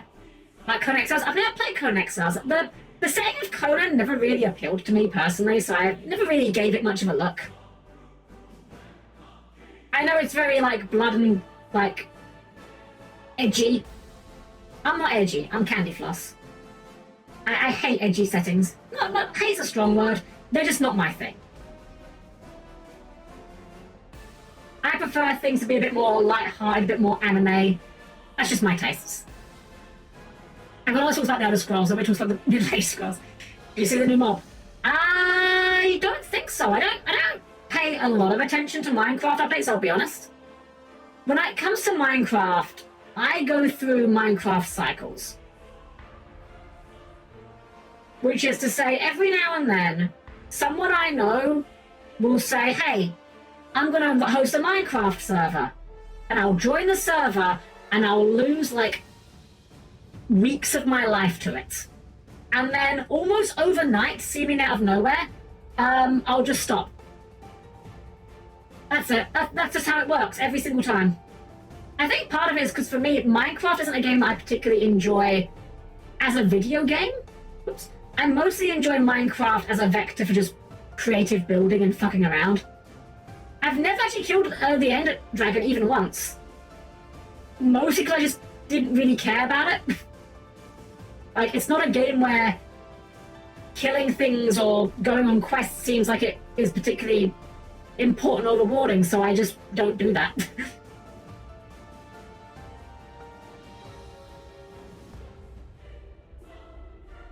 And I hate these zippers. I love zippers as a detail, like, I'm very Nomura-pilled, but I hate trying to draw them. Trying to measure them in 3 dimensions. I just come down like that, right? Like that.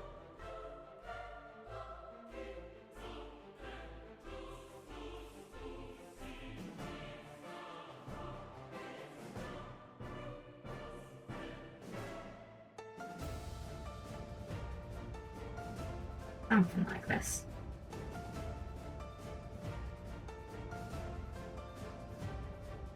About a lot of these Xenoblade Chronicles. Nah, I've seen other people play that game, and I don't think it's my cup of tea. Again, I've seen the gameplay of Xenoblade, and it doesn't really appeal to me. I've actually kind of come around these days to thinking about action RPGs that I don't actually like them that much. Here's my logic for why, right? So when it comes to action RPGs, you know, you've got your combat system and your stats. That one, yeah. Flush. You've got your combat system and your numbers, right? Well, what if you're really good at the combat,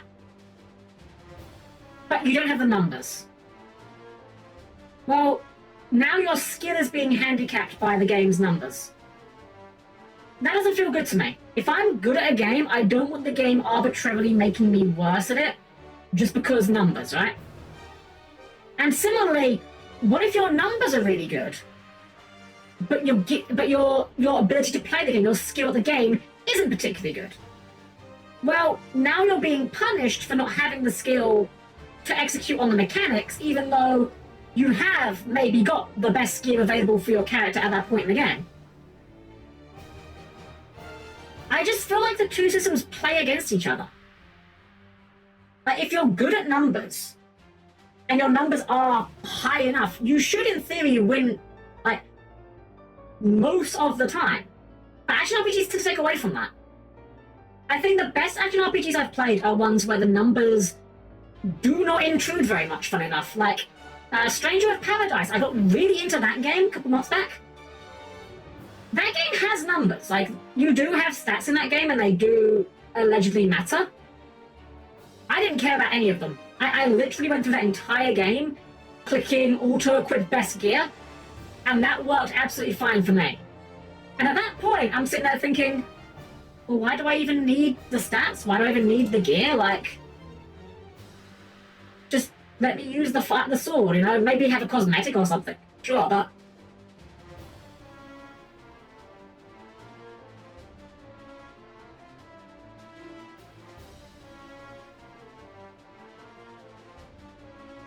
Very certainly Kieran must run. Have a great hectic stream. Of course, have a wonderful rest of your evening. Take care.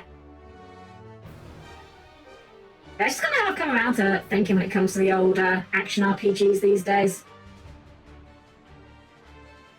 You know what, I just realised it's actually wrong. It doesn't look like this. Zoomed in a little bit and it doesn't actually connect like that. It connects like this. There's a ring in the ring, and that's what connects to this. Man, I hate zipper pulls. I think they look cool, but they're really hard to draw. Actually, this one was correct. I just drew this other one wrong. Most ARPGs can't decide if they want to commit to the A or the RPG. Exactly, that's the problem. They need to commit hard to one or the other, and they often don't. Like Borderlands, Borderlands, I would argue, in theory it does, but in practice, like, my main memory of Borderlands is the first playthrough is... Oh, you know what, that's why, this is the wrong angle, I think. No, the reference is the wrong angle. Yeah, so most of the time, my memory of Borderlands is the first playthrough basically just plays out like a first-person shooter, where occasionally you have like a button you can push to do a cool thing. And the second playthrough is just miserable. The second playthrough just becomes like, everything becomes a bullet sponge. You're constantly chasing gear upgrades because otherwise they're even more of a bullet sponge, and it just becomes unfun to play. I feel like RPG elements became like a very cool and trendy thing to chase at some point, and every game has decided they need them now, regardless of whether or not they actually add to the experience.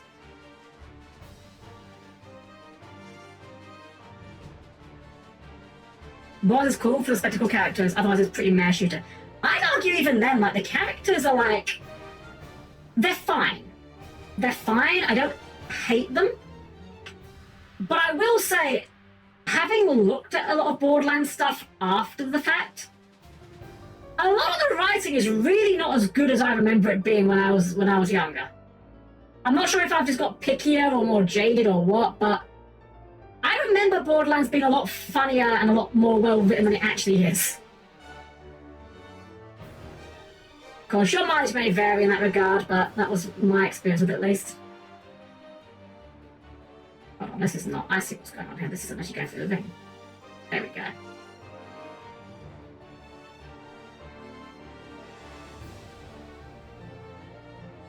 I think Borderlands is about the only game that I can remember, the only series I can recall, where I played the heck out of it. And if you asked me in the past, I would have said, I love this series. This series is so good, so creative, so innovative, etc., etc.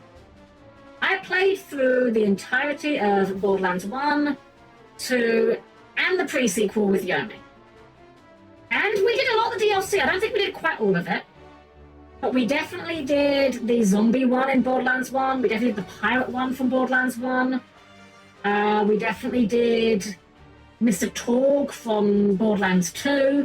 We did a lot of it. And yet, I don't know if you could pay me to play them these days. Like, it's the only series where my opinion has gone, like, significantly down after the fact. Even though I remember really enjoying them in the moment. And it kind of made me have this realization that certain games are friend games. They're games that are fun to play with friends, but they're fun because you're playing them with friends, not because the game itself is fun. It's engaging enough to keep your attention and to give you guys something to focus on. But the moment you try and play Borderlands 1 solo, it's a hard game to play, and not because it's difficult. Because it's just a bit of a slog, to put it mildly.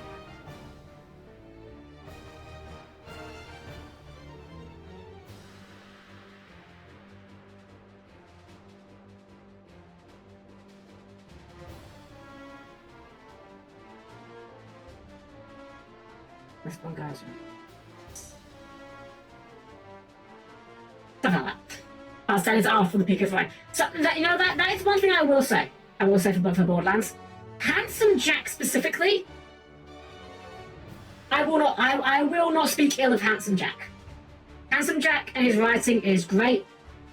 It's a real art to make a villain that just immediately gets the player into, oh, fuck this guy mode. That is not an easy thing to do. But they did it. Handsome Jack was like the most immediately hateable villain I can recall in a game in a very long time. I don't even know if I can think of a game that did it better since. Even FF14's villains have been like pretty bad in that regard. Right, FF14's villains are also pretty bad just because the writing allows them to get away with bullshit that they shouldn't do. Seriously, my metric for writing when it comes to games, right, is I think if this cutscene was happening in a tabletop game, if this event was happening in a tabletop game, would this go down differently?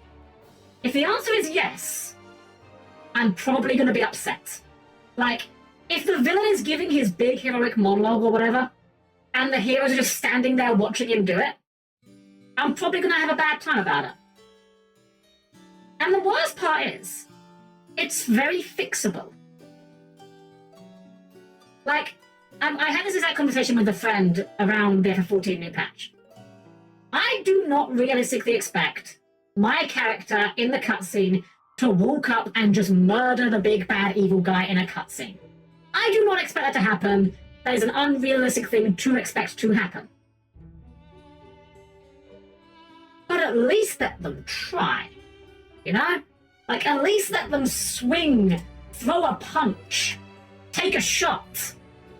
Again, I don't mind if the bad guy negates it. In fact, I expect the bad guy to negate it. But at least by having the characters attempt to take him down, they're showing they're not completely stupid.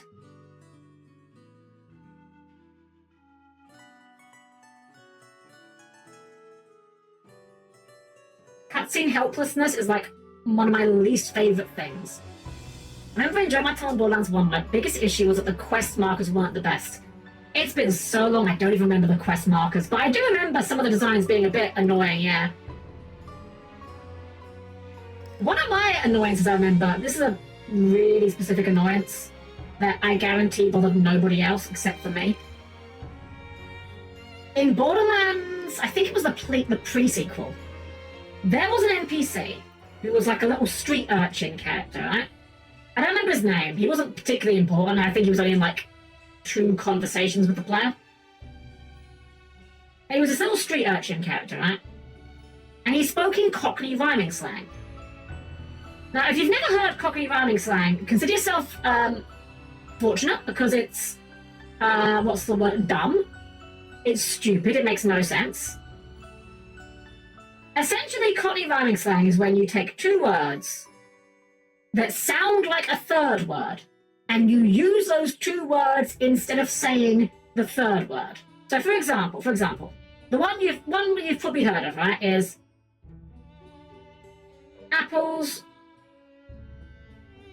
and pears. Apples and pears, it rhymes with, it kind of sounds like stairs. Not really, but it kind of does. So the idea is that this is meant to obfuscate the speech, right? It's meant to make it unclear what you're saying to people that are just casually listening. So you would say something like, oh, I'm going to go down the apples, or I'm going down the apples. You know, I'm going down the stairs. Because the idea is you'd use this with people that know the slang, they'd know what you're talking about. Now, you might potentially say the whole thing. You might say, oh, I'm going to go down the apples and pears. You might say that, but generally speaking, you probably just use part of it. So, like, let's use another example. Another bit of Cockney rhyming slang. I have to think carefully here, because a lot of these are really filthy. It's not a common Cockney rhyming slang. Okay, yeah. Half inch. I think this one was actually even used in the game. Half inch. It sounds like pinch. So you could say, I'm going to half inch something, you know? Now, my complaint is the character in Borderlands does it wrong. Because the character in Borderlands was clearly not written by someone who knows how to speak Cockney rhyming slang. They would say the whole thing. So, like, in the earlier example, if you're saying, I'm going to go down the apples, this character would say, oh, I'm going to go down the apples and pears stairs. Like, what? I'm going to half inch pinch something. What? That's not Cockney rhyming slang, that's just dumb. To be fair, I believe the pre-sequel was written by Australians, so, you know.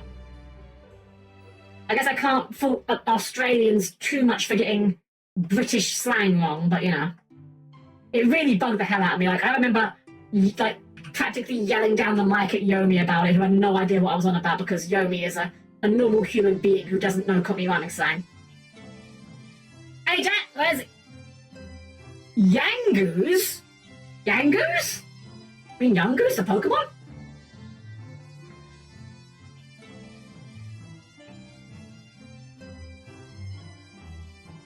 Man, I hate drawing Fate. I really hate drawing Fate. Fate are the worst thing to draw. Oh, I've got my stabilization off. That's not helping. I have nothing but respect for people that are really into feats, right? Partially because I don't kink shame, you know, that's part of it. But also because feel like the most miserable thing to draw. If you would inflict that upon yourself willingly, that is a level of masochism that I am not going to deny you. You really want to draw feet that badly? That's your thing. That looks awful. Oh, perhaps.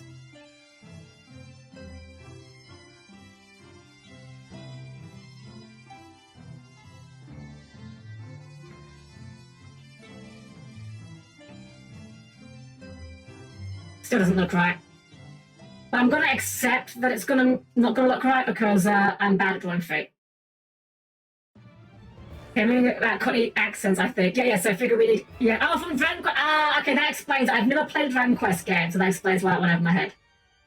They're on my list of things that I really should play at some point. Like, I've never heard anyone say that they tried playing a Dragon Quest game and it was just bad. Everyone I know that's ever mentioned to me that they've played a Dragon Quest game always says that they're at least decent. Which I guess puts them on par with Final Fantasy in that regard.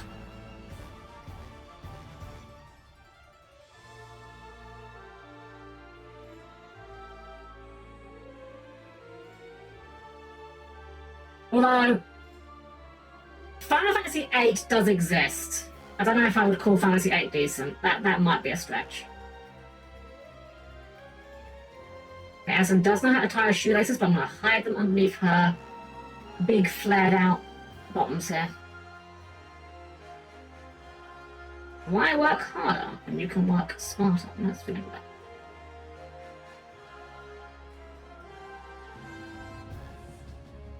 That's better. That's looking better.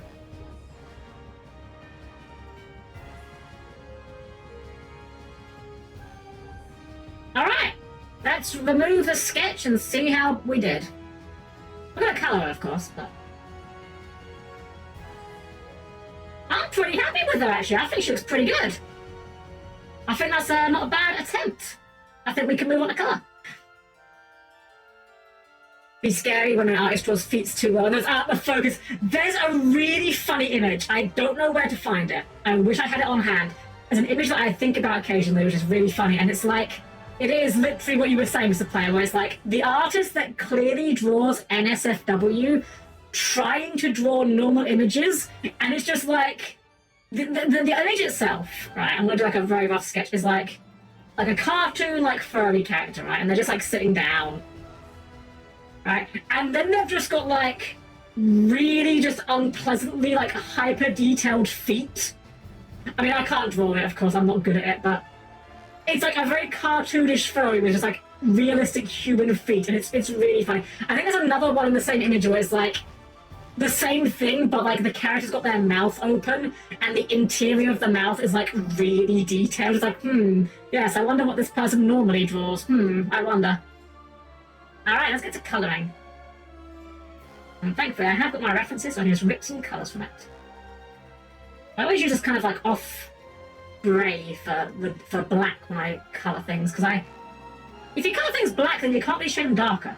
Yeah, that's what I'm looking for. Okay, let's hide this and see if we can get away with using the dropper tool. Actually, you know what I'm gonna do? I'm gonna do something I don't normally do as well. I'm gonna hide the eyelashes. I normally do the transparent eyelash thing, but I'm gonna try seeing without it, see how it looks. But I did the same for...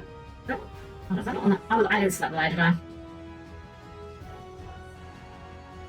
One thing with this program that throws me off a little bit is the program I'm used to using if you toggle the visibility, it also selects that layer. I'm not used to this one not doing that. It's just a case of learning. And the eyebrows as well. Probably should also not be seen through the hair. When the soda bubbles looks like glue! No! Oh no. Don't like that. Everyone disliked that. But it was good old Dragon Warrior Monsters, which my Geeky game of choice. Funnily enough, I have played like a little bit of one Dragon Quest's franchise game, and it was one of the monster games. It was the one on Nintendo DS. I don't remember what I disliked about it. I just remember I really didn't vibe with it. I couldn't tell you... I'm on the layer again. Couldn't tell you exactly what it was about it. I know one thing about it is, and this is an objectively silly thing to get worked up about. I'm fully aware, you do not need to tell me that, but I don't like the spell names in that series. I know it's really like, that's like an incredibly dumb thing to get bent out of shape about. I'm fully aware. But like, casting spells like Kablam and Pow, I don't know, I know it's not, but it feels like a little more kiddie to me than I'm okay with. And I'm sure the games aren't like kiddie, like I'm sure they're probably not, but it just makes it very hard for me to take it seriously when the game's out here making me cast Kablam or whatever, you know? Frizz or whatever, like Fizz I think one of the spells was called.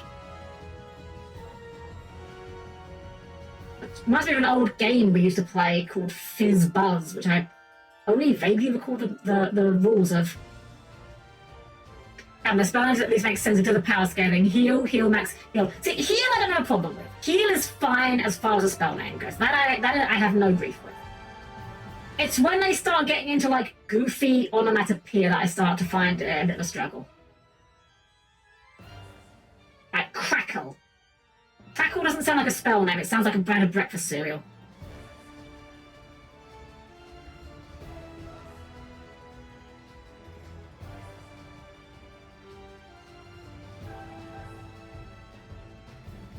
I probably could have used the fill tool for this. Probably should have done. In fact, I probably should still be doing the fill tool.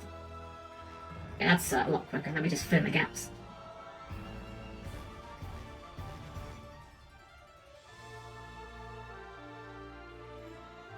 I think part of it as well was I kind of got the impression from Dragon Quest Monsters that it's the kind of game that is probably not a particularly good entry to start on. Like, I got the impression that it's the kind of game that's like, it's for the sort of player who's going to be excited about seeing monsters that they know, you know? Which I get that, yeah. Final Fantasy 14 is kind of similar in regards that it does a lot of the fan service that is going to be completely meaningless if you don't know. No, it's Final Fantasy games. Like, it's hard to pog out over Bahamut if you've never played a Final Fantasy game before. You haven't got that context.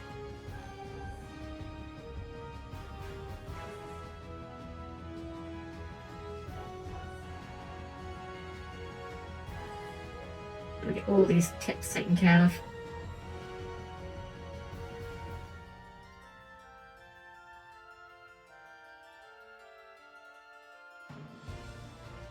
Actually, you know what? That's the glasses. That should be under the hair, not over it.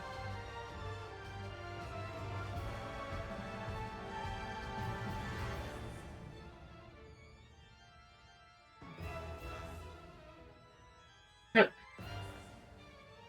I'm dragging by accident. There we go. There we go.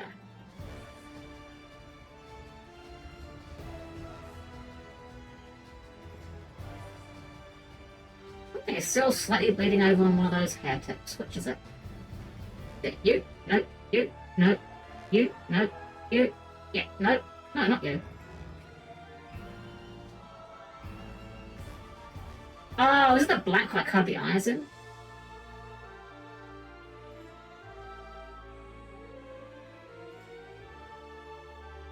Ha! This one. Check that below. There we go. could be US, could be Jacob Kuna. There's an esoteric monster amazing game. Shame the Studio Ghibli for its characters is nice. I've heard it's not a bad game. I've heard it's a pretty decent game. I've never played it myself, but I remember seeing like people. What's that one on? That's got to be on the Eye of Flash, right? Yeah. There we go.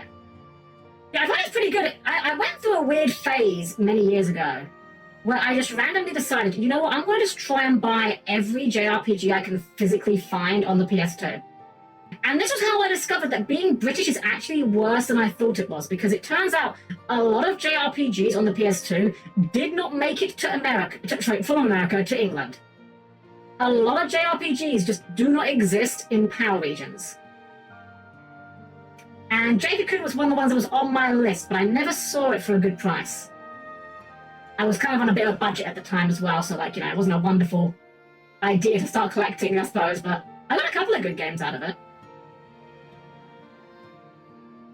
But Alison has like neon yellow hair. I know, it's not exactly like subtle that she loves the colour yellow, but that's how she rolls. Not blonde either, it is explicitly yellow. Her hair is not blonde. Although she definitely would fit the stereotype of a blonde. So I just realized this pen is on the wrong layer, and I'm colouring that on the wrong layer. Okay. That hair is below, apparently, for some reason. Yes, okay. Also, this pen has got goofed up. Oh, I know what the problem is. Oh god, undo everything. I'm on the wrong layer. That was the problem. Whoops.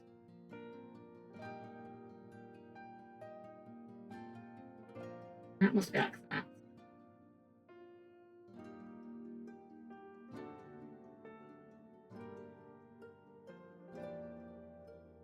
There's our starting point. Your obscure JRPG Shadow Madness, a game where your party consists of a normal human girl, a robot scarecrow, floating disembodied wizard's head, and that sounds like, when you said the floating disembodied wizard heads, for some reason my mind went to Fear and Hunger. Which is one of those games that is like, I'm fascinated by it. I will happily sit and read an entire Wikipedia about it. You will never get me playing it because I know that game would make me tear someone else's hair out. Couldn't be mine though, because I mean, you know, robot hair doesn't really tear out so much. Yeah.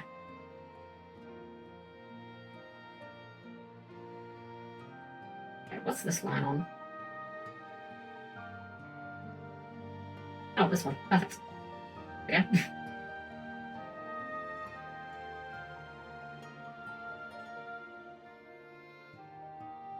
Oh, PS1 game. Way predates Fear and Hunger, but now I don't need to do it. Yeah, exactly, yeah. I kind of miss the old PS1 days, just because, like, I know I've ranted about this before, but I don't care. Bears repeating. I really hate how games have gotten so big. And I don't mean that from, like, a gatekeeping, like, oh, you know, too many people, too many tourists coming to gaming. Like, no, nothing like that. But I really hate that games have gotten so big now that studios can't afford to do as much fun shit anymore. A game can't just make a good amount of money. A game has to make all of the money. Otherwise, it's a commercial failure, the studio's going bankrupt, and you'll never hear from them ever again. It just sucks. Like, so many cool ideas and cool creative things just never get to see the light of day because they're not going to be profitable enough. But you look at older games, you know, you look at, like, the old PlayStation, or I guess the PS2 era was kind of where it really started, where like the last great bastion of creativity in that regard. You know, you got to see all kinds of cool shit. Why is that over that? That's fine, I'll just lower it to below. We're getting all the gaps in here. Like, what's a really obscure, weird PS2 game? Okay, I've never played this game, but I remember hearing about it. I've heard plenty about it. PS2 game called Tulip. I don't think it got a release outside of Japan. Maybe it did. If it did, it probably didn't get one over here because, you know, England.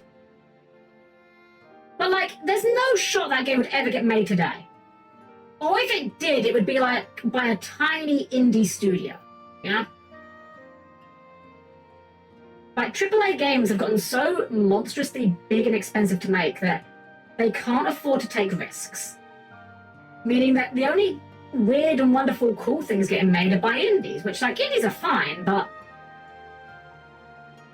I think there's room, and I think it would be great if we had a double A game industry. A game industry that is explicitly not trying to make blockbusters that make $1 billion, but which is instead trying to make, you know, pretty good experiences, you know? Nice little tidy, linear, 20, 30-hour games. What sort of game that's going to change your life, you know? What sort of game that's going to make you hog out like you just saw Sky Striker Ace Ray? But, you know, pretty good games. B-tier games.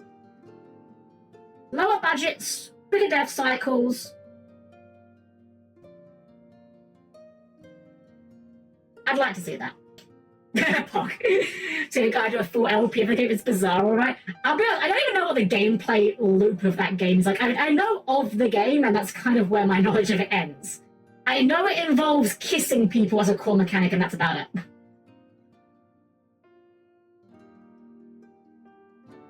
So Alison's got this funky hoodie, which is yellow, black, and white. And here's another one of those weird hang-ups that I have, right, when it comes to designs. Alison has, like, 4 different shades of yellow in her outfit that are, like, only very, very slightly different. You can tell they're different at a look, but they're not, like... Some of them are, like, super different from each other, and that's another one of those weird hang-ups I have, like... I like characters that have a strong color scheme, or, like, a signature color that's throughout the outfit. But realistically, unless you are tailoring your own clothes, you're not going to find everything matches perfectly, you know? Some of the colors aren't going to be perfect. And that's kind of what I was going for with this. Like, I want them to be... They still look good together, but it's not just like a gear set from a game where everything is just the same color.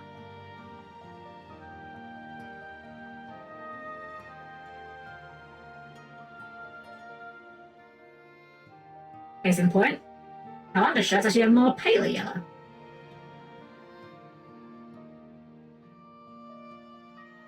Also, digging through trash cans and accidentally getting people... Oh, getting poopy, sorry! And then dying because you touched poopy. Just like in real life. Wow! Guess gamers do want realism. Oh, I missed a... Right. Here. Here.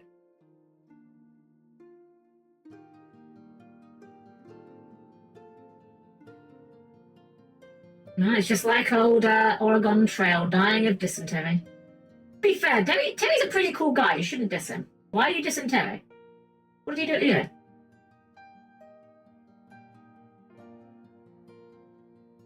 Okay, silver?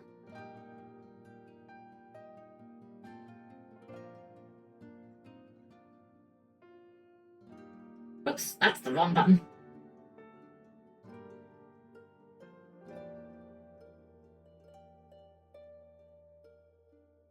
I'm so glad that I put the technical difficulties as the default behind the game screen, because it's very perfect every time it comes up. My thought was, if I'm having problems, I'm probably going to be too flustered to whip out the actual screen that says technical difficulties, so better to just have that be the default when nothing's going on, because if I'm not showing anything, something's probably gone wrong.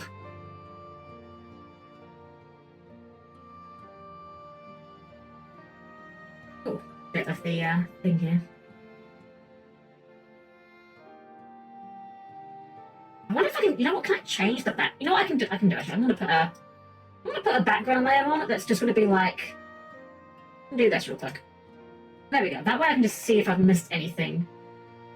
Actually, hold on, no. Active layer. Undo the fill.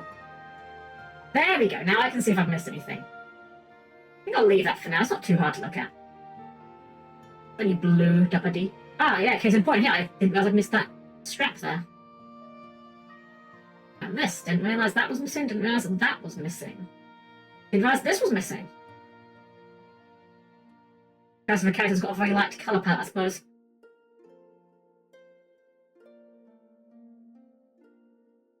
Or if there are difficulties, but they aren't technical. I mean, that's what's called a skill issue, and I have that every day. So, I mean, I feel like there's no need to advertise that, because that's just like my default state of being. Also, what's going on with the hair here? It's interesting. Oh, I think I know what's happened. Again, I wouldn't have noticed that if I hadn't put the blue in the background. I should definitely make a point of using that as doing that as a default from now on. Put a colour in the background so I can see where my colouring fucks up.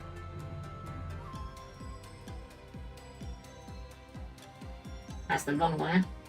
Well, actually, it's not that, I'm on the wrong canvas. There we go.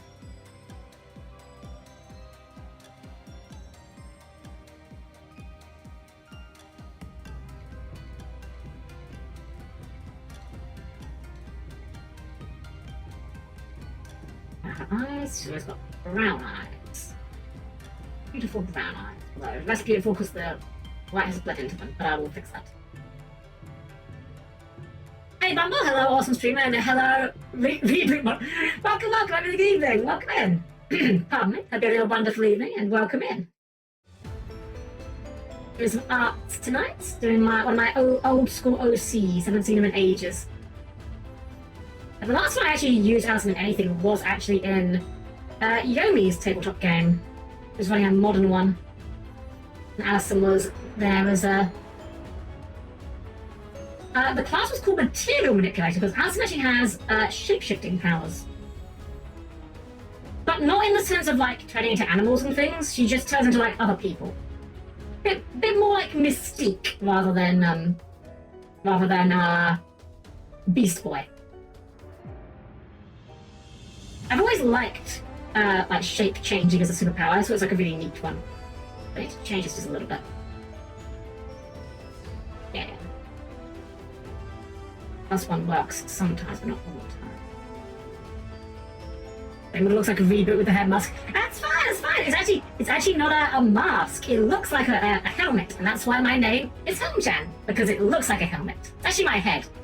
It's technically removable, but only in the same way that a human's head is technically removable. Wouldn't recommend.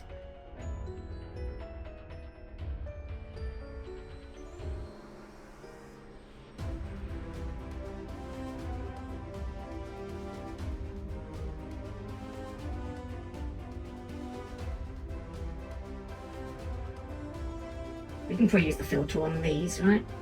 Yeah. Do you know what? Let's just one by one. Nope, not there. There.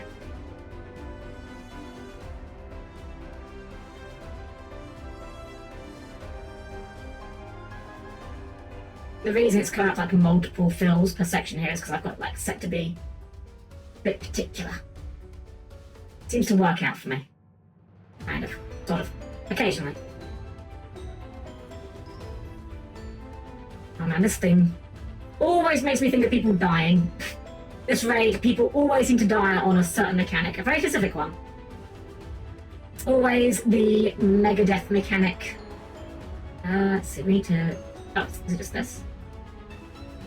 No, we've got black lines on that. It's the... Nice layer.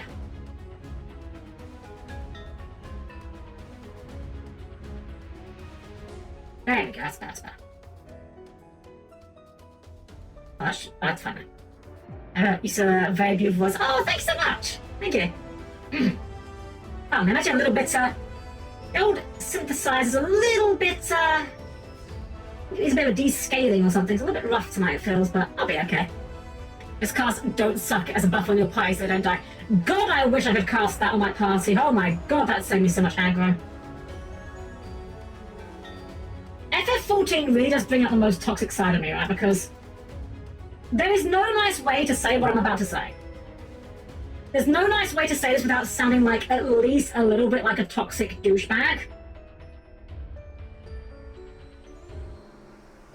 FF14 would be so much easier if every player I got matched with was on the same skill level as me. I know, that sounds really mean, that sounds really toxic, but it is unfortunately the truth. I'm not even saying I'm that good at the game. I'm objectively not. I'm objectively quite average. Well, unfortunately, average is above average in that game, but you know what I mean. I'm not great at the game. I'm, like, pretty decent. But ye gods, the average player of FF14 is, like, astonishingly bad at the game, considering that they pay a sub fee for it.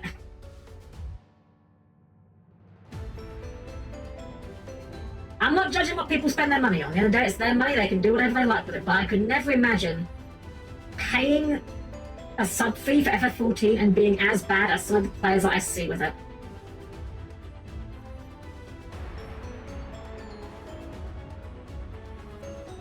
Don't need you to be a god tier Korean reflex this game of fuel stuff. She says FPS gamer. I just need you to not be a dog quarter. Exactly. The barrier for entry to FF14 is comedically low. The barrier of expectations is quite low. But like, okay, I had someone in one of my runs last night, right? Now again, for context, I'm running the new content. This is level 100 content. It only got added like 2 days ago. Now I'm not expecting flawless runs. You know, I'm not gonna act like I didn't die, because I fucking died a lot. I ate a lot of shit. In fact, during the 4th fight, I kept dying to one mechanic long after I'd realised what I should be doing. I just had a bit of a lapse in concentration because we had been on that fight for like 40 minutes. But the moment we loaded into one of our fights, I forget which one it wasn't that last one. One of the players, our white mage, says it in the party chat, is Medica 2 a healing spell? I'm now going to go to the job guide on Final Fantasy XIV. I'm going to pull up the white mage entry, and I'm going to read to you the tooltip for Medica 2, as it appears in the game. Restores own HP and the HP of all nearby party members. Cure potency 250. Additional effect regen. Cure potency 150. Duration 15 seconds. So yes, the short answer is Medica 2 is a cure spell. From what I gathered, they were asking because someone in one of their previous runs, I guess they yelled at them or something, that they weren't healing enough. If you're not healing enough, the problem isn't that you... Like, they said, but I cast Medica 2. It's like, yeah, but Medica 2 is a regen. Like, without knowing the context, it's very real that you may have been fucking up. Medica 2 is not, like, a burst heal spell. In fact, Medica 2 actually does less healing than the cure spell. It's an AoE, admittedly, but... Like, I believe... Hold on, what's Cure 3's potency for comparison? Cure 3 is a 600 potency cure. So, like, if you are in a situation where you just need raw healing output very quickly, like a stack for Arkmord or something, like, you probably want more than just Medica 2. Now, I don't know if they were just looking for some sort of, like, validation or what. I'm not sure what the intent was there, but it's like, dude, you're level 100. You're in endgame content. You shouldn't require this sort of, like, reinforcement. Like, what's even going on here? Is this therapy? Like, were you that upset that some random said you should be healing more? Well, without knowing the context, maybe you should have. I don't know. Maybe you weren't healing enough. Maybe you were. I don't know. If you find yourself at that point, though, of questioning if you're doing things right, maybe that's the point at which you should go, hey, maybe I should look at my options. Maybe I should read my tooltips.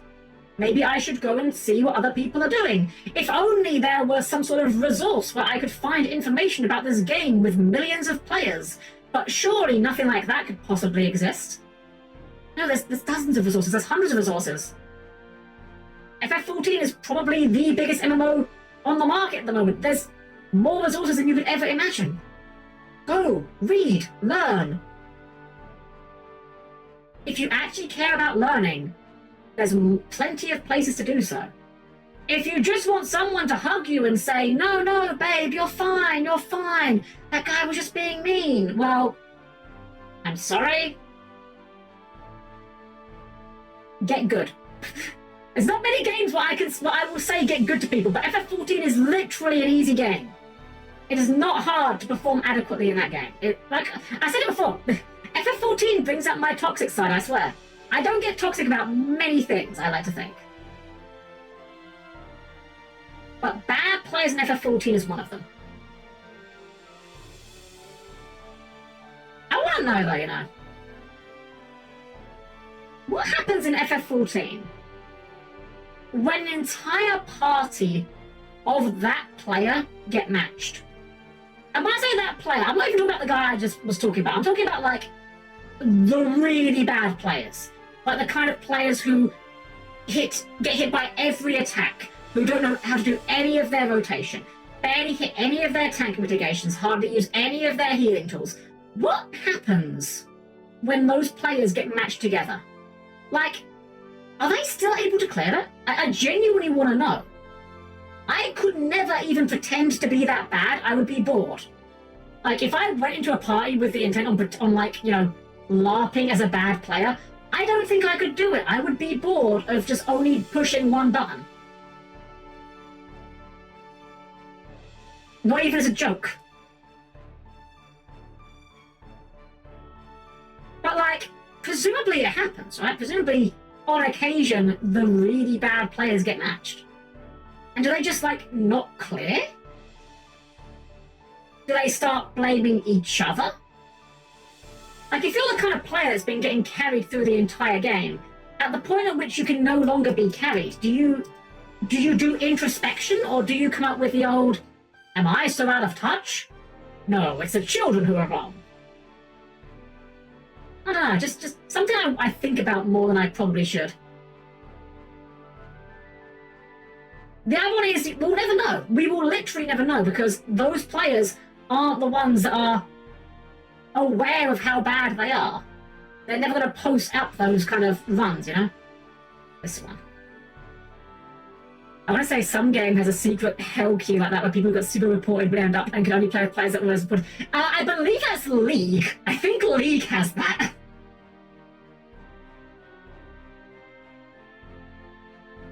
I think there's a few games though. I think you're right. I think multiple games are, but I'm certain League is one of them. I know that a lot of League players like to joke about being in quote-unquote losers queue. League does, but I think some other games had it too. Yeah, I think I'm certain you're right. I feel like I've heard it in other games. I tend to avoid multiplayer competitive games though. They're not good for me. Not even that I get toxic. I don't get toxic when I'm having a bad time in a multiplayer game. I just get depressed. I'm certain I've shared this story before, but I'll never forget one night. I was playing League of Legends, which, you know, the night's already off to a bad start when you start the story with I was playing League of Legends, but, you know. At the time, I wasn't aware of how bad it was for me. And I remember I was playing League of Legends, and I was playing... I don't remember who I was playing. I was in bot lane. I don't normally play bot lane. I've been feeling the wrong lane again, fuck. I normally play in top lane. That's why I like to play. But I'd got put in bot lane. I was probably playing Helm-Chan because he's my favourite. So I'm playing the Kench, and we get dunked on, and we get absolutely destroyed. This was like before Helm-Chan got like his rework as well, so his support back then was like not as strong in some situations. Like for context, Helm-Chan has an engage move now that's like a knock-up, which can also be used as an escape tool. Back then he didn't have that. Like back then it was pretty much just walk slowly at the enemy and hope that you hit them before they kill you. Anyway, we got destroyed by this guy playing Cogmore. And I remember it was Cogmore.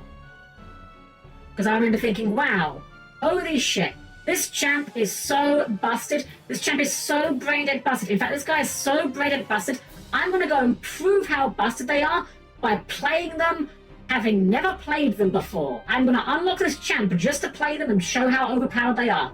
And Well, you probably know exactly where this is going. It turns out that no, they're not completely brain dead busted.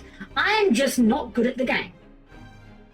And I proceeded to have what was objectively, unequivocally, the worst game of League of Legends I've ever had. And I've had some fucking shockers, let me tell you. I'm on the wrong layer again, fuck. Can I shoot layers? But yeah, I had the worst game of League of Legends I've ever had, and man, I went to bed feeling like awful that night. Like, I took it personally for no reason. No one was even being mad at me in the chat. My team were like just being completely silent. I don't think they even made us drag it out. Like, I think we like forfeited like very early on, thankfully. But like, I went to bed feeling like shit about myself. Like I was a lesser human being for being bad at playing Cogmore in League of Legends, the online video game. And like, that's obviously insane. Like, that's not healthy or reasonable behavior. That's just kind of how my mind interpreted it. Like, I'm the problem here. I hated being the one that was dragging the party down, as it were. Anyway, all this is to say that that's kind of why I don't do a lot of PvP games. Or if I do, on the rare occasion I do a PvP game, like say when I played Gundam Battle Operation 2, or you know, when I'm playing Master Duel, I just don't take it very seriously. The great thing about Master Duel is, being a card game, it's really easy to brush off losses because, you know, sometimes you just open bad, or sometimes your opponent has the exact card they need to beat you. It's a lot easier to not take it as personally, I think. And GBO2 is kind of like, I'll be honest, it's a bit of a clown fiesta. Not a bad game, I still enjoyed it as a game when I was playing it last, but, like, it's not the kind of game where you can hard 1v9. Like, where you can just be so good the enemy team just doesn't matter. Okie dokie, I think we're done with the colours.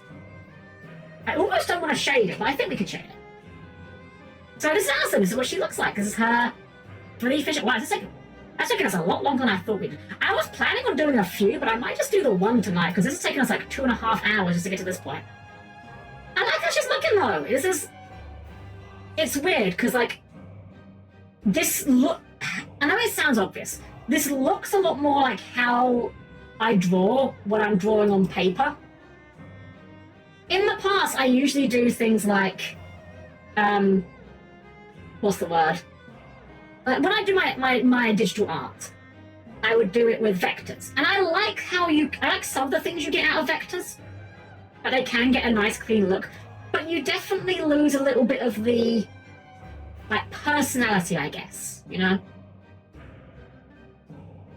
I guess because you're, like, hard defining the strokes as you go. Anyways, rambling. Let's get some colour in here. Start by duplicating this so we can draw on the hair layer. I'm not gonna lie, I'm pretty bad when it comes to the old shading though. I want a bigger brush for this, right? Check Alpha!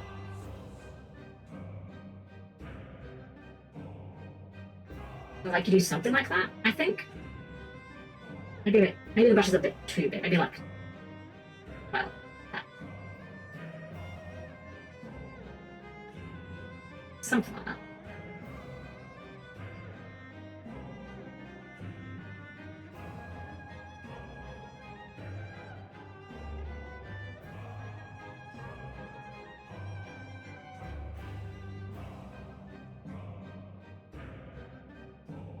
This kind of works. It sort of looks like highlights. I'll probably like cut the opacity a little bit. Go down to like, I don't like how it looks. You know what I think we need? I think we need this pen. This pen gets us like the tapered finish.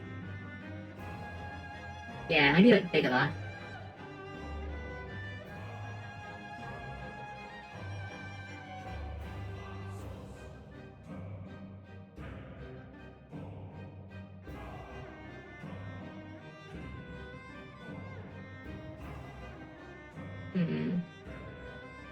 Nah, I'm not really vibing with that either, actually. Let's just do it this way. we could do is we could do for like, I've seen this style as well. This could work. Just like a swoosh. That might be the one actually. For a chibi, that might actually work better. And then we just. I'm thinking we do something like, maybe not that angle, maybe we try a few more tries with this, but.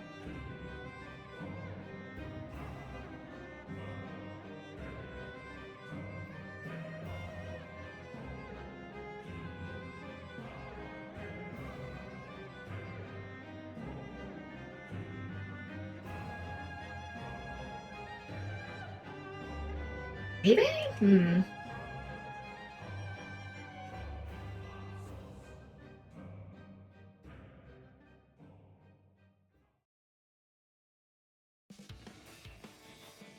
We're trying to stabilize it up a little bit, maybe. See how that looks. How it feels. You know what? That actually kind of helped a lot. 45, maybe a little bit lower. Yeah, something like that. And I think we'll just use like black for the undertones. Oh, shadows? Shadows, that's what I'm looking for. Back up.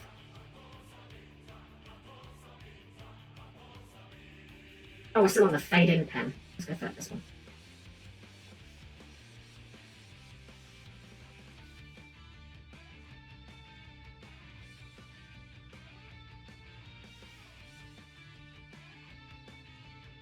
Can always clean this up a little bit after. Definitely be doing.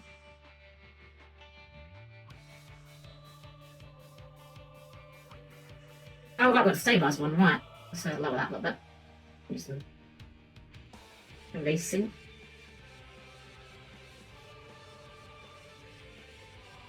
I just reviewed the Big Fat Taco song.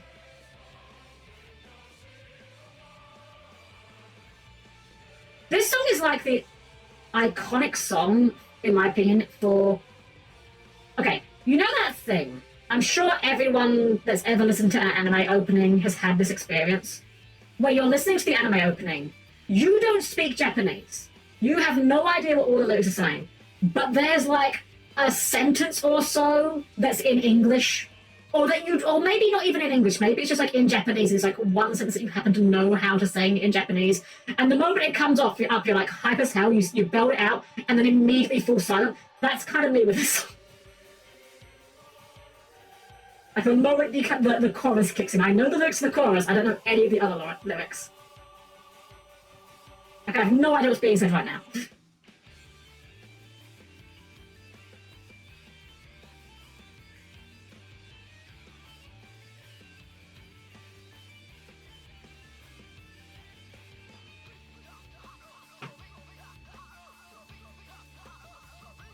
I'm not going for like super complex shading here, I just want to give it some depth, really. Oh, the eye's a bit fucked up. Oh, I know why, because we've been, wait. Huh? Huh?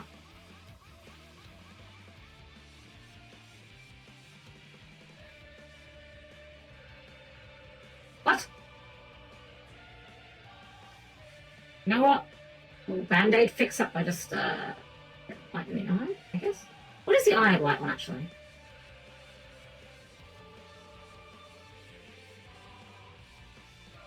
But I've got so many layers here, I've fucked myself a little bit here with that, I think.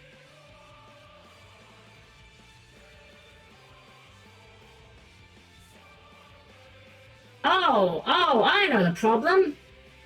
I've been drawing on the wrong, I've been shading the wrong way, that's a problem. That is an issue, okay. Yep, that's actually a problem. Okay, problem solved for now. I've got to be very careful then. Wait, am I not doing... Wait. Oh, okay, never mind, no. I figured out what's going on. I'm done, is the answer.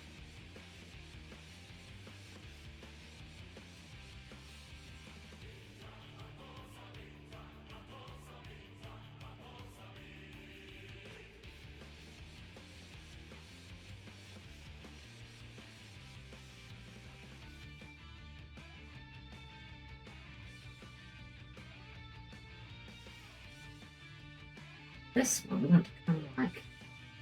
Oh no, we need the stabilizer one.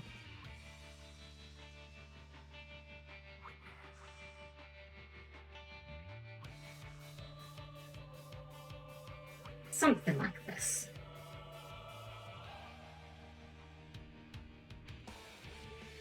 Hey, don't... Yeah! Welcome there, welcome. Very good evening. Yeah, we're done with the flats, just getting some shading slapped on here.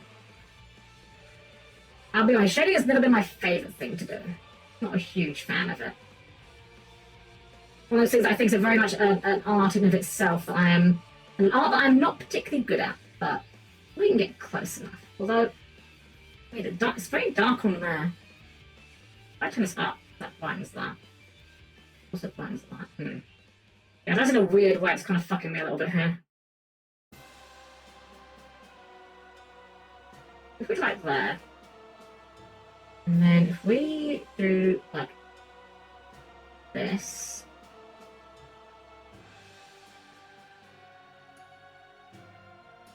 this ain't gonna work. This ain't gonna work.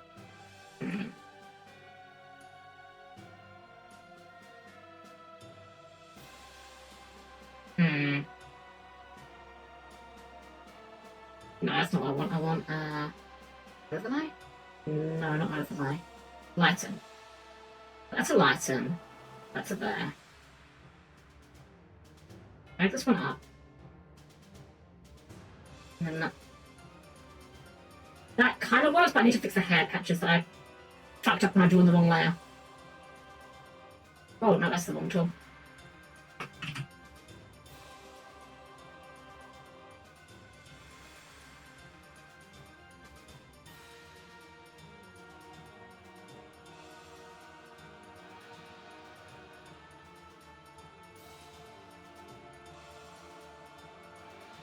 Why is that working like that? Huh? Oh, I can protect alpha on, right, that would do it.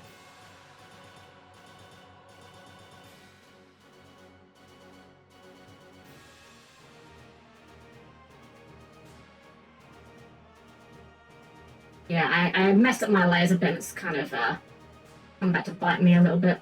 More than a little bit.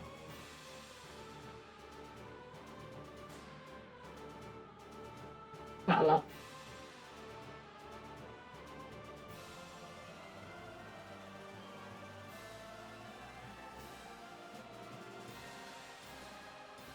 It's fine though, it's fine. We'll puzzle it out. Figure it out. Not that big of a deal. See, we've almost already fixed it. It's almost already fine. It's almost already fine. There we go. Okay. We're done with the hair, pretty much. I think we're done with the hair.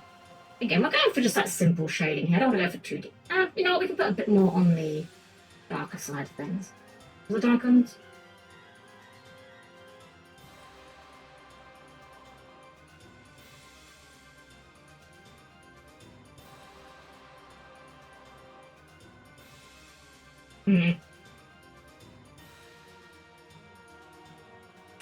Well, we found out the shading a little bit, is the short answer. It's fine. It'll be fine.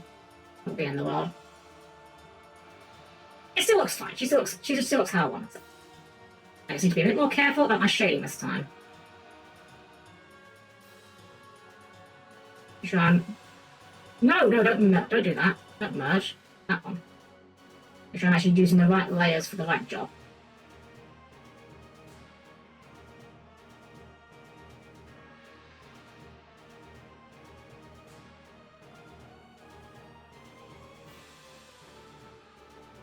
Keep much here, because this is like the front of the hoodie, but some layering in here perhaps.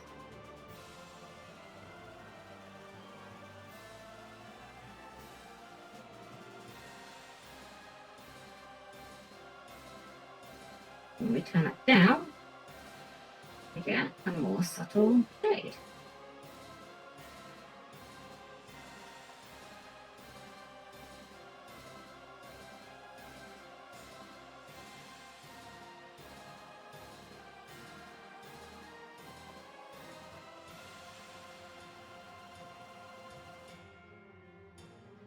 Yeah, so I was originally planning on trying to do a few of my OCs, but considering how long it's taken us to do Allison, I think we will just be doing the one tonight, but that's fine. I feel like I've learned a lot about using these tools a bit more. I'm starting to get to the point where I'm getting quite happy with the results I'm getting out of them, which is wonderful to feel. Wonderful feeling. Why is it not closing that gap? Peculiar.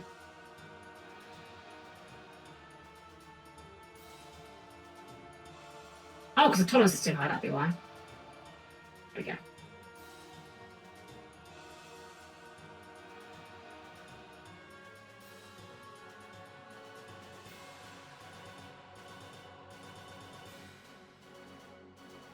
I'm gonna do this. I think the skin I'll do with a different tone, though. Maybe the mouth be less opaque as well on the shading, otherwise it's gonna make her mouth look... in fact, I might do the whites, I think, need to be done separately. What we'll do is we'll shade it all together so it looks more cohesive, and then we'll make a separate layer that will make... Oh, we've got to check out from whoops. We'll make a separate layer where we have the whites be a little less opaque, and the darks can still be a bit more opaque. The darks can be a bit more darker than the whites, if that makes sense. I know what I mean, even if it doesn't make sense. What I'm saying is I'm going to banish a light and a dark, okay? By summoning BLS.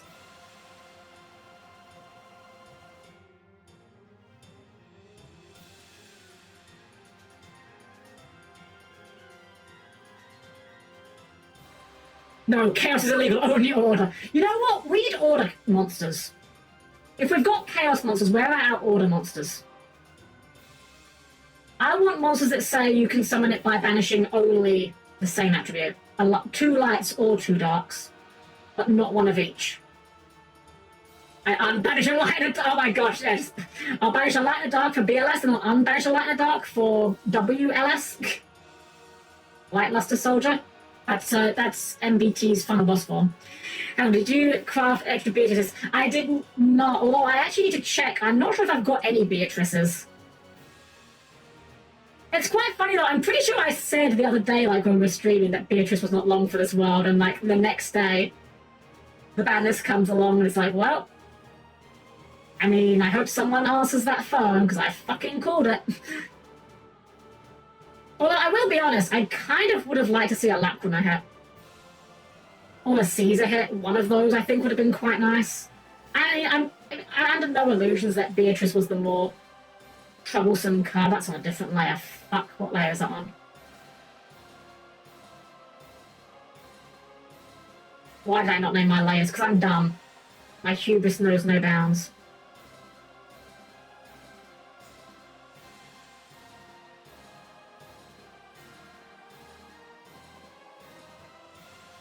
We'll come back to it later.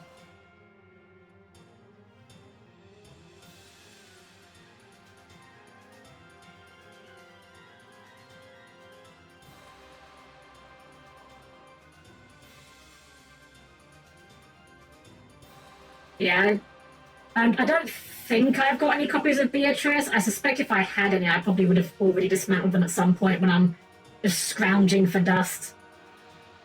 Only like fairly recently I even... Oh, that's not on the... That's not... oh, that's not filled in properly.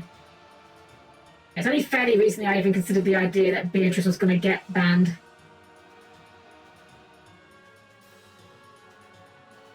I think it's true for a lot of people, to be fair. Really, it's just Fiendsmith and Co that make her a problem, to be real. Pretty big. Pretty big.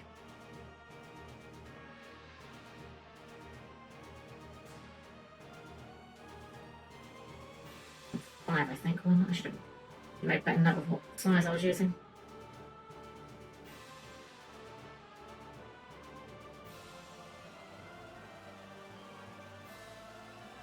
After 2 extra copies a day, so no. Oh right, yeah. So if you get the if you get the hollows, do you get more if it's like a hollow then? Like I know normally you get more dust if you dismantle a hollow. But do you get, like, extra more if it's a band hollow? You do? Oh, dang. Maybe I should have a look. Although, I don't know, is the balance going to affect you? I haven't been paying attention. Yeah, cinema here. This looks way too dark with this. We need to do that on a lighter tone. The darker yellow works for it, I think, but the paler colours look a bit too dirty when you do it with this level of opacity.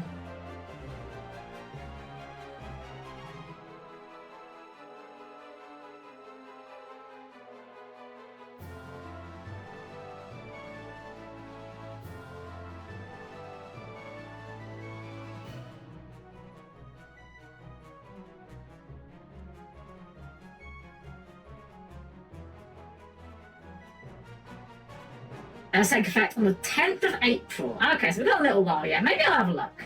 See if I've got enough dust to scrape together a few attempts. You never know. Is Bea, what's she at the moment? Is she at 3 copies now, or is she at 1?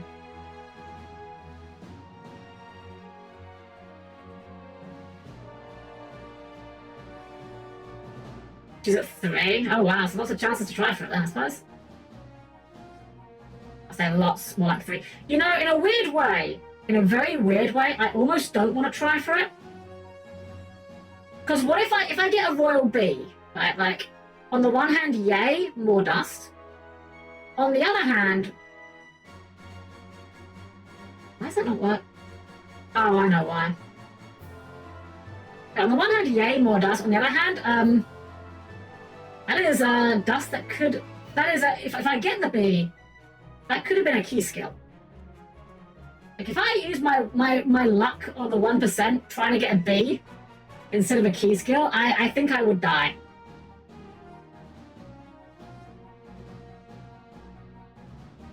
I'm pretty sure that something like that happened recently, didn't it? Like I forget exactly what it was, but I think I pulled from a pack and got like a random useless Royal Ultra that I didn't care about. I think that's quite fun if we remove that.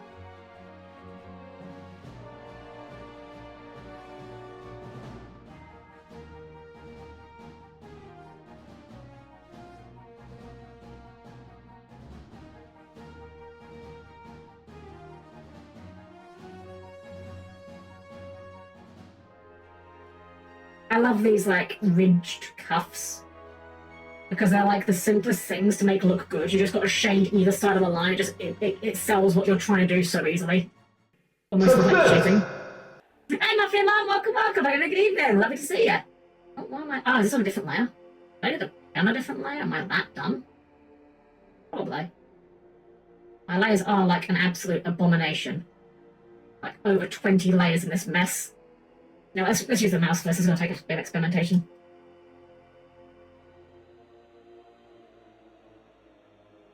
That's the lines.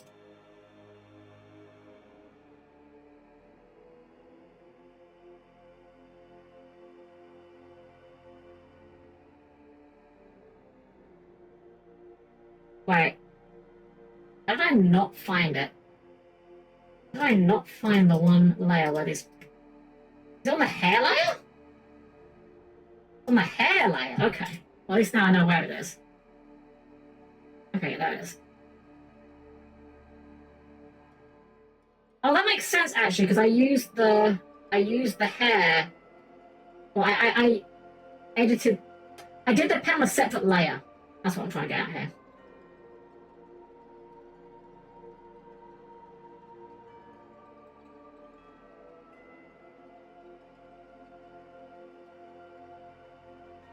I'm getting alcohol rubbed on me. Oh gosh! Oh gosh! Well, I hope you're okay. Hope it's nothing too serious. Oh goodness.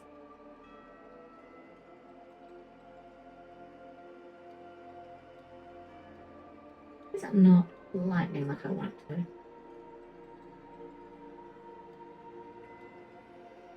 I think I know one.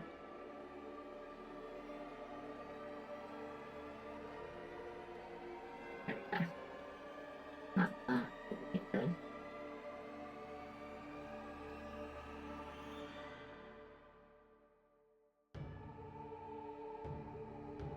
I've learned a lot about layer management today, I'll just say that.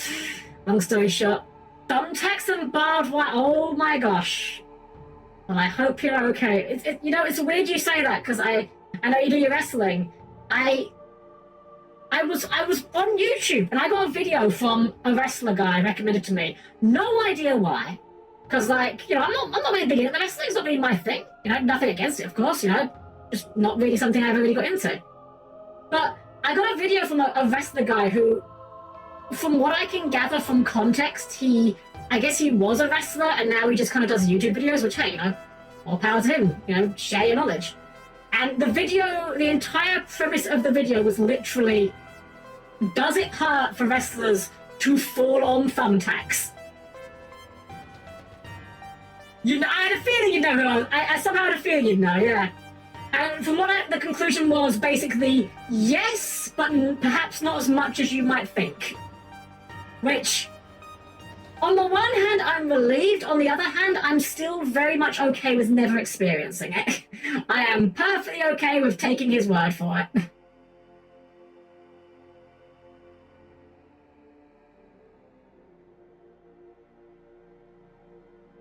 It's funny, although I say I never got into wrestling, I've always liked grapplers in fighting games. That's always been just like a type I enjoy. I mean, King in Tekken is like the closest I have to a favorite character in that game. As someone that's not really into Tekken. Hey Zoltan, it's going well. We're actually just kind of nearly done. We're just doing the shading. I think she turned out really good. This is my OC Allison. Wait, he was your trainer? That's awesome. Oh my gosh. Small world. Well, when you see him, or if you see him again, I don't know if you're still training with him, but if you are, you can say to him that a random person online got you his video out of nowhere. So there. Actually pay for it. I don't know if I'm good enough to do commissions. Here's the thing, I did that my Chibi-thon back last year, which was fun. But those were like a lot easier for me to do. I'm not sure if I'm confident enough in my art to do proper commissions.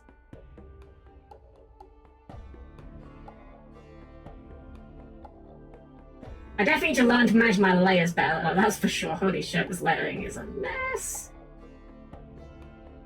Actually, hold on, no, I didn't want to do the shading on this, did I? That could be okay, because that's a... I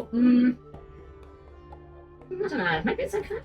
No, I'm gonna do this with a different layer, I think, because I think I want the shading on the shirt here to be... I know this is pitch black, I'm fully aware we're gonna fix it.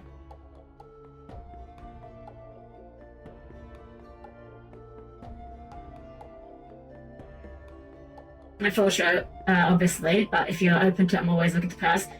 We'll see. Like I said, I'm not opposed to the idea of doing commissions. It's more a case of I'm not sure if I feel good enough to do it. It's something that I've always struggled with myself, self-worth, if you like. I've always struggled with the idea that I do things that people like. And now we lower this way down. Yeah, we went like really low.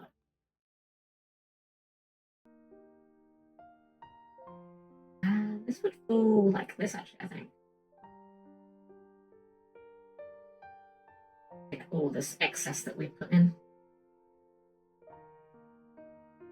Actually, wait, no, this one will be on the inside as well.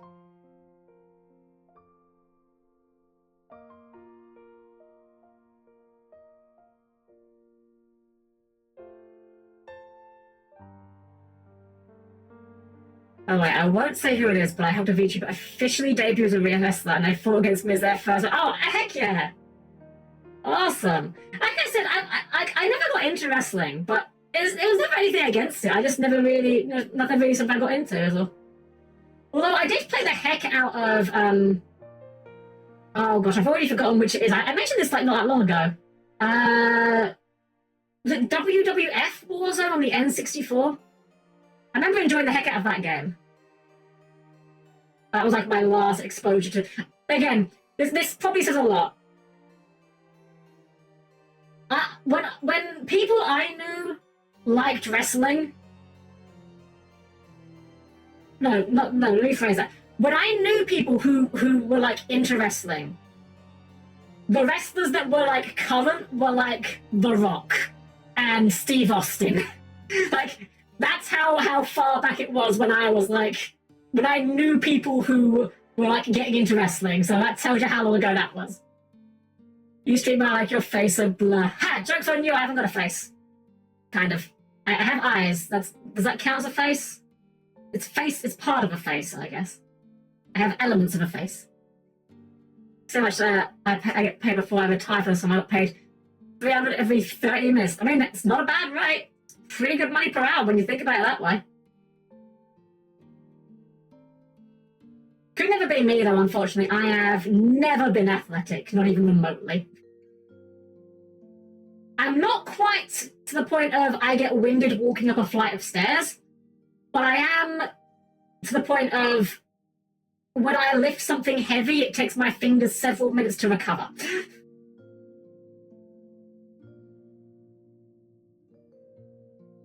I know I've told this story before, but I don't care. It's a pretty good one. The way I describe my athletic career is a very, very loosely termed here, is when I was in primary school, I was about 7 years old, and our school held their sports day. Now, sports day here is a bit of a stretch of a term. Like, you know, when the kids are that small, the sports day basically equates to, okay, we'll just do a few races, right? So my class did a race, and it was like 30 kids in the class. So we did a race with like 6 kids per race, and then the winners of the races went on to do like, you know, a final of sorts. Like, yeah, it's sure, fine, no big deal, whatever. Also, why is this not on this layer? Why is only these zips not on this? Well, I don't know why. No, wait, do I know why? What is going on with these? They're on the hair layer. Of course they're on the hair layer. Why would they not be on the hair layer? Anyways, where I was. So, yeah. School race. Yes, so 6 kids per race, and then the winners of the first races would race each other for the finals. In my race, one of the children I was racing against fell over. Now, when I say fell over, I don't mean the boy stumbled. I don't mean that he, you know, tripped over his own feet, took a knee. No. This kid ate dirt. This kid went full face into the dirt. Took him like a good couple of seconds to catch himself and pick himself up. I still lost that race. It wasn't even close. Now, for what little defense I will offer here, that child was very athletic. Like, he was like on the football team, soccer team. He was one of the sporty children, which I've never been a sporty child. But still felt pretty bad, I'm not gonna lie. Still quite embarrassing. I was a captain of team in high school, I was so good, banned from competing, oh my god. Nothing was known as the Attitude Era of WWE/F and got back into wrestling probably 4 years ago. Top guys have evolved even past John Cena. See, I know of John Cena through the memes, but I don't really know anything about him beyond the memes. I know he's a wrestler, and that's about it. I know that apparently he's a really nice guy, and I remember seeing like on Twitter a while back, for whatever reason, he was just like following a bunch of YouTubers. Like, I think Yomi got followed by him, Insane as well, I think. I wouldn't have taken him to be the target audience, but you know what? Hey, I'm glad he has some taste.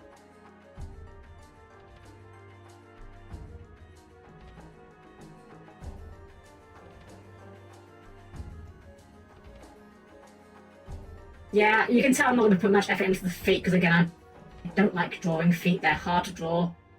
I'm not good at them. I am going to put some highlights on the chain, on the zippers though, when we get to that. I think that you can tell that I like Tetsuya Nomura just by looking at Allison, just like the inclusion of big chunky zippers. I know plenty of people who hate Nomura's designs. I am not one of them. I don't like like his writing, though. Nomura's writing fucking blows chunks. But I can't deny the man knows how to make a very visually interesting character. Just for God's sake, keep him away from the writer's desk. That looks way too dark. I think I've shaved way too much of the foot. Try something like this. Okay, carving a bit of that out.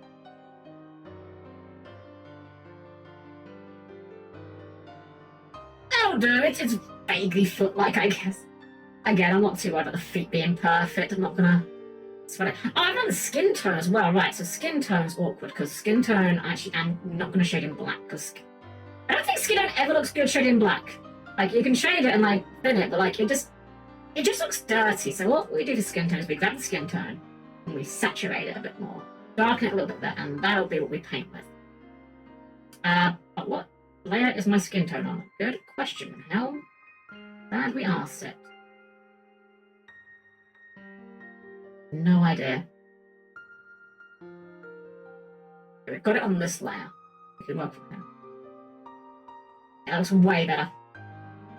Could probably have done this with some of the other colours like the yellow, but for the skin tone in particular, I think it's just so important that you don't use black, or it just makes your character look dirty. Which, I mean, hey, if you're going for dirty, that's fine. I ain't judging. Being good about following people. He's having his final run before he retires officially. Right now, he recently turned heel for the first time. I did hear about that. Yeah, I knew that must be a big deal when, like... I think there are certain things in any hobby that get so big that people outside the hobby become aware of it, you know? I heard about that one. Like, everyone going, oh my god, he's gone heel. Wow. Yeah, that's pretty good. I don't think we want any darker than that. We just got one hand here. Oh, well, we just got one finger, or thumb in the hand here.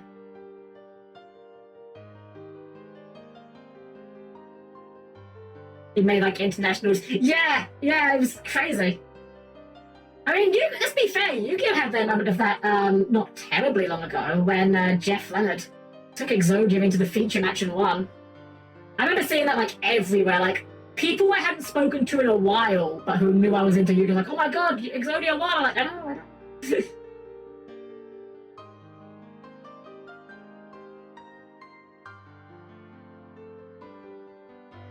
That's one of those things I don't think anyone's ever bothered by, you know, like, I think a lot of people have probably experienced this where it's like, you're in a hobby, and you're big into a hobby, and someone that you know who you maybe don't speak with that often, but whom isn't into the hobby, comes to you to share a bit of news about the hobby that you've known for that you knew it immediately, but you can be mad about it, you know, because it's never done from like a place of malice. It's always just like from love, but like there's something really endearing when it happens. I don't know, it always makes me smile. Like, yeah, I've heard about this, I'm fully aware, but like it's really neat that you thought to share with me.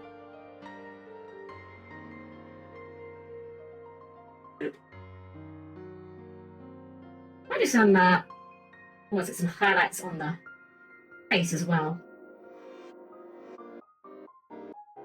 Oh, I don't have the teeth either. She hasn't, and her eyes are still unshaded as well. Not really much on the eyes, but a little bit to add something. Conspiracy theory: Jeff influenced the Christian Exodia support.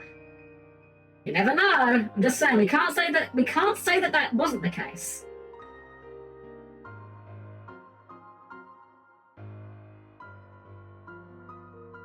I mean, let's be honest, Konami know people love Exodia. Like, Exodia is... I don't know, Exodia is bigger than Yu-Gi-Oh! Like, there are people that have never read a Yu-Gi-Oh! Card, but whom, what's the word? Who, know what Exodia is just from the various memes he's been involved in. Alright, I think we're looking pretty good.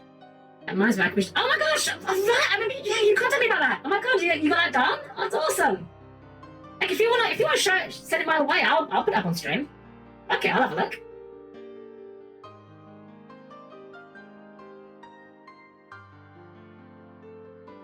What do we need for Alison here? We need the eyes. Right, the eyes aren't done.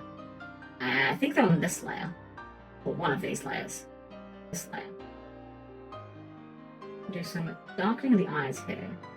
That's weird how that's worked out. Okay, I know why this is. Oh, it's bizarre. I think we need to just Okay, we just need to make a top flare. We do it this way.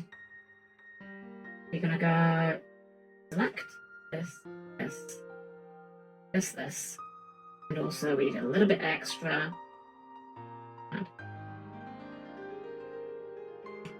Zoom it in. Here's where the factor practice comes in handy, selecting or knowing where to select things.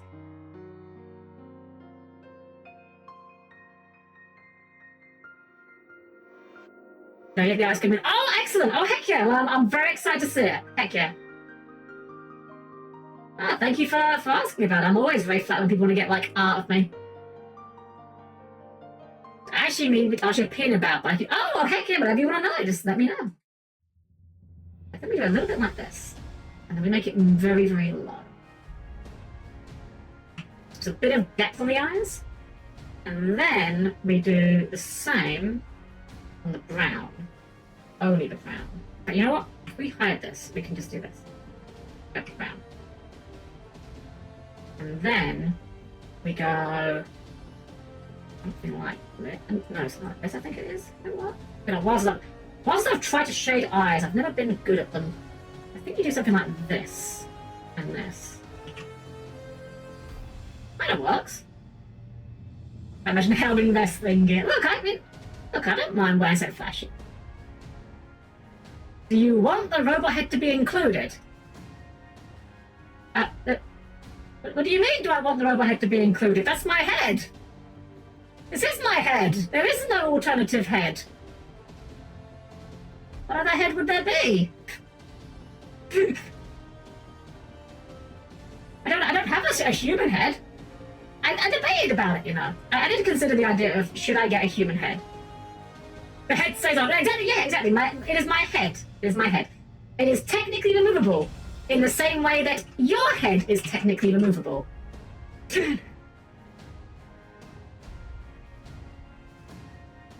Yeah, I did debate at one point, like, should I have a human head? It's very difficult to make convincing human robot heads. We have got the technology here at the moment to do it if we really want to, but it's kind of like real extravagance for like not a huge amount of payoff. How that looks. That looks better, I think. A bit more, just adds a bit more depth to the eyes. Yeah.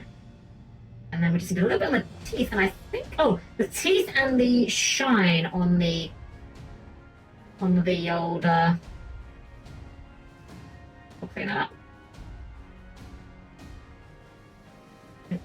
As we can see through it, just do that.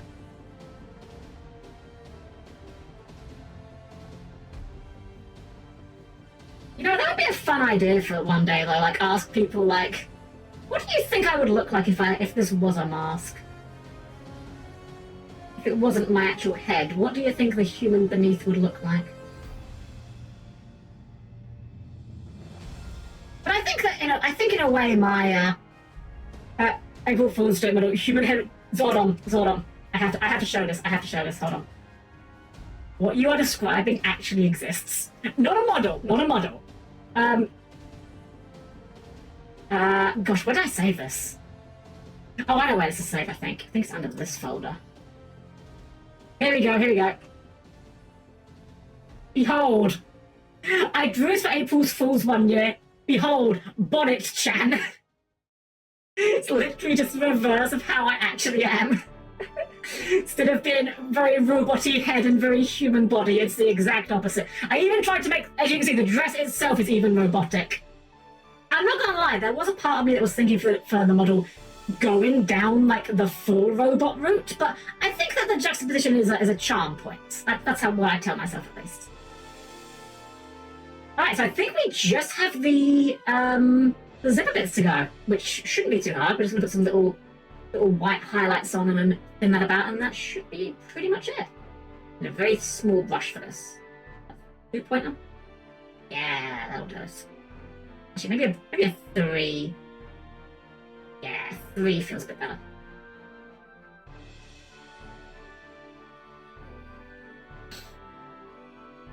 It's cute. It is cute. She is very cute. I can't pretend. But I do think that I think it is a very unique thing I've got going on. That's one of the that I really enjoy about robot VTubers. I've seen a lot of robot VTubers. And the one thing I love about them is there's no right or wrong way to do it, you know? I've seen some robot VTubers that have like very human designs, but they've got like the skin seams. I've seen some that are like very clearly just robotic in nature. They haven't even got necessarily defined eyes or facial features. It's like a screen there. That's one thing that I think is great. Like, I mean, you get it with every VTuber type, of course, but I think with robots, there's just so much more room for that kind of unique expression in just like build as well as attire. One thing that I think is very, very appealing about it. You don't want an arc of efficiency, you can design your human head to every one of those stages. Honestly, it's tempting. It's very tempting. I don't know if I know enough artists, though. Oh, you know what? Maybe that'll be what we do for next year. Not as an actual design, because again, I like my head. I don't want to lose my head. But maybe like next year for the stream anniversary. Oh, I didn't do the chains on this side. Whoops. Maybe we'll do that. Just be like, okay. Helm's lost her head. Draw a new head. Draw what you think human Helm's head would look like. Say some concept, but do it. Yeah, of course. Go for it. Absolutely. No, I mean, honestly, the fact you even asked, like, you know, get art of me was, like, tremendously flattering. Anyone ever wants to get concept art of me, as long as it's not, like, actually lewd, then I will probably be okay with it. And if it is actually lewd, as long as it's with exactly evil twin key skill, I will probably be okay with it. Look, don't act surprised. You've been here long enough. You know what I'm about.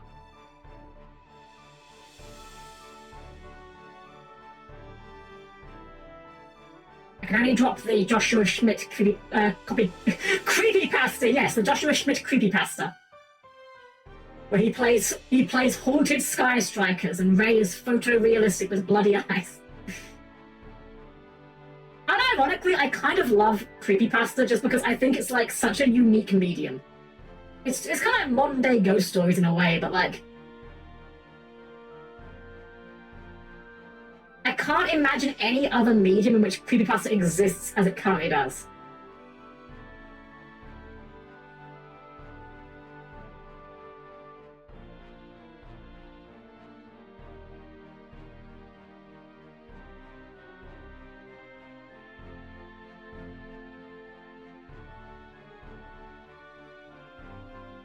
It's pink everyone do. Okay, look. Yes, you're not wrong. I have several types. Pink hair is one of them.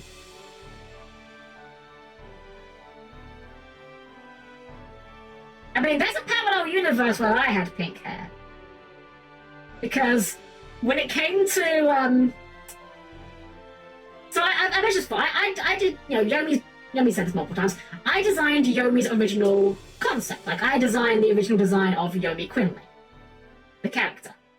Before Yomi even considered the idea of doing VTubing, like, this was just like one day I'm like, you know what, I'm just going to design like your ultimate waifu character.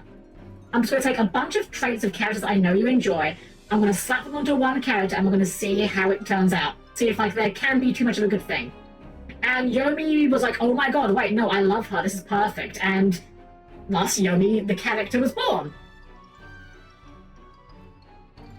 Helm-Chan is not quite that for me. Helm-Chan has a lot of things, like, you know, my design, you know, peeling back, pardon me about K-50 smart, you know.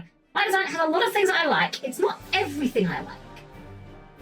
There's a few traits that I have, that I enjoy, that I lack. Because I debated about going down that route for myself, and I had this realization, which is, I like those things, but it doesn't mean I want to be those things, you know? A character can be your waifu. That doesn't mean you want to be that character, necessarily. It worked for Yomi, though. I mean, heck, I'm happy for her.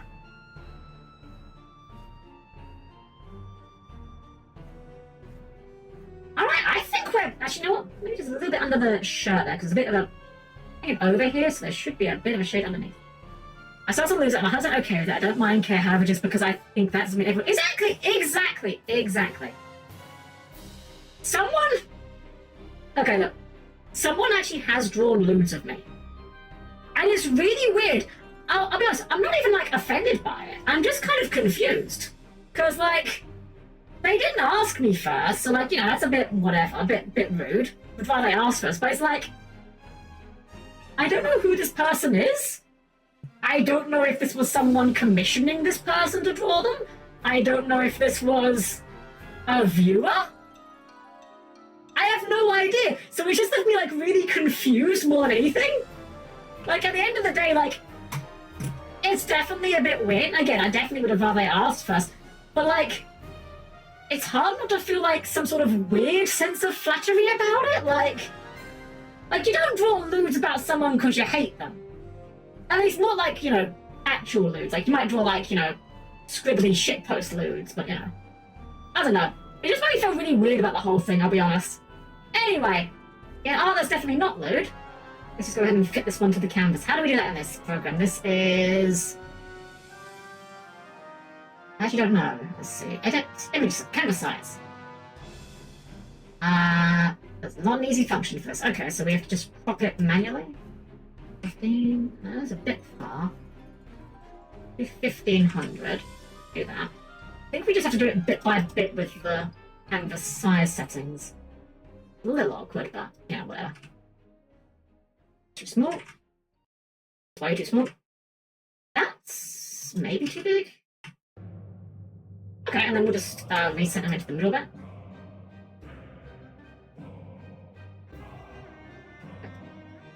Let's make sure we're selecting all layers.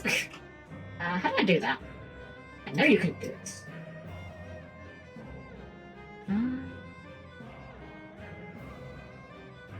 You know what? Let's just do it the easy way. So by just doing what we were doing. Do more canvas size shenanigans. We take off like 1200. Yeah. Maybe a bit bigger. 13. And then from the top, we'll go about 1800. Nope. 2000. There we go. There we go. I think we're here. So this is Alison. So I can show you guys what I was using as my reference as well here. Let me just save this first, because I just realized I haven't saved this at all once. And you know what I like to say?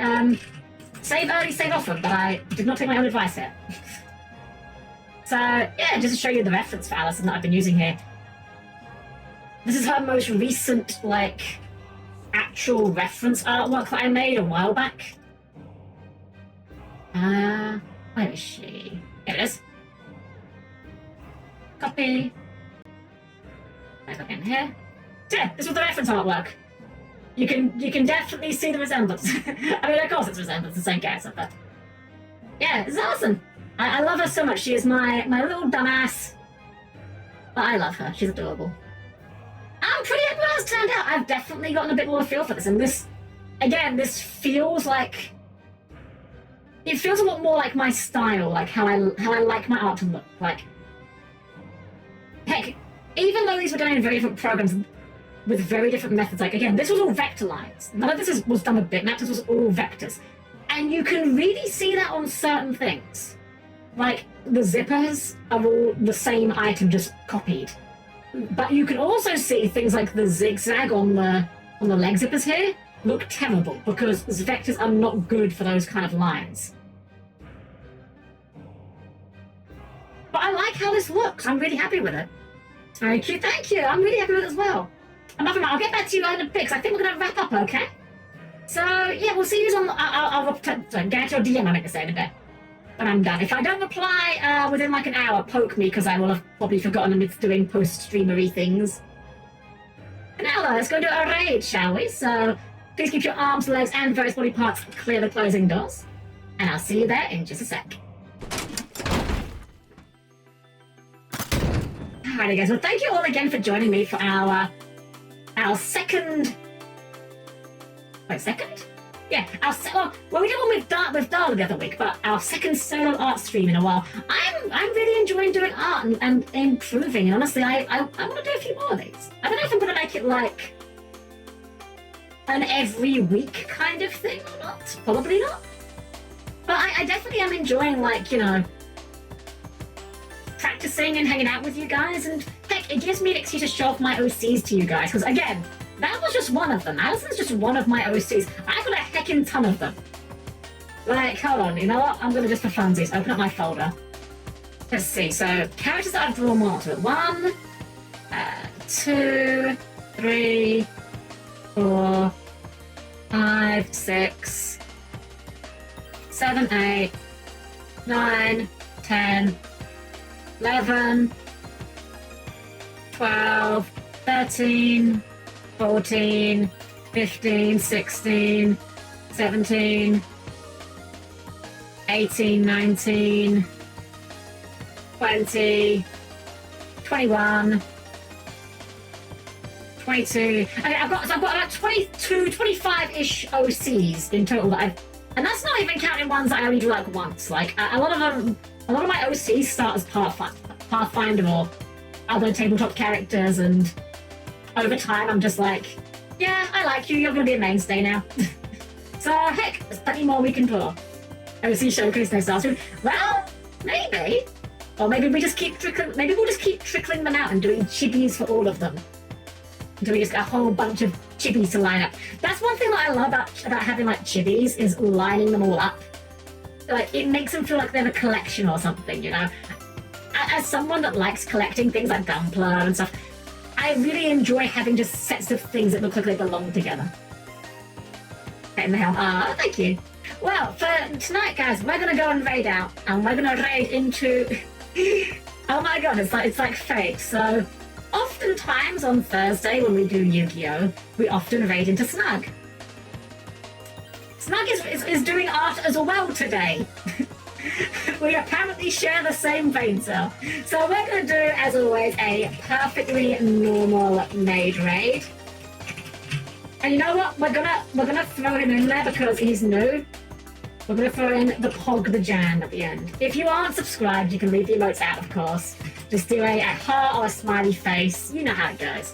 If you are new here, if there's anyone lurking out there that's enjoyed themselves that's new tonight, we do have a Discord. It's the best way to stay in touch. Of course, I always post there my schedule, and I always hang out there, so we'd love to have you there if you are new here. We will be back on Saturday doing some Castlevania. Portrait of Ruin, which I think I've played. I'm still not sure. I've played a Castlevania game, and I'm not sure if it's this one or not. I think it is, but I don't remember. For now, though, give some love to Snug and Get everyone. Have a wonderful rest of your evening. See you on Saturday, hopefully, and as always, it's been a pleasure to serve you all.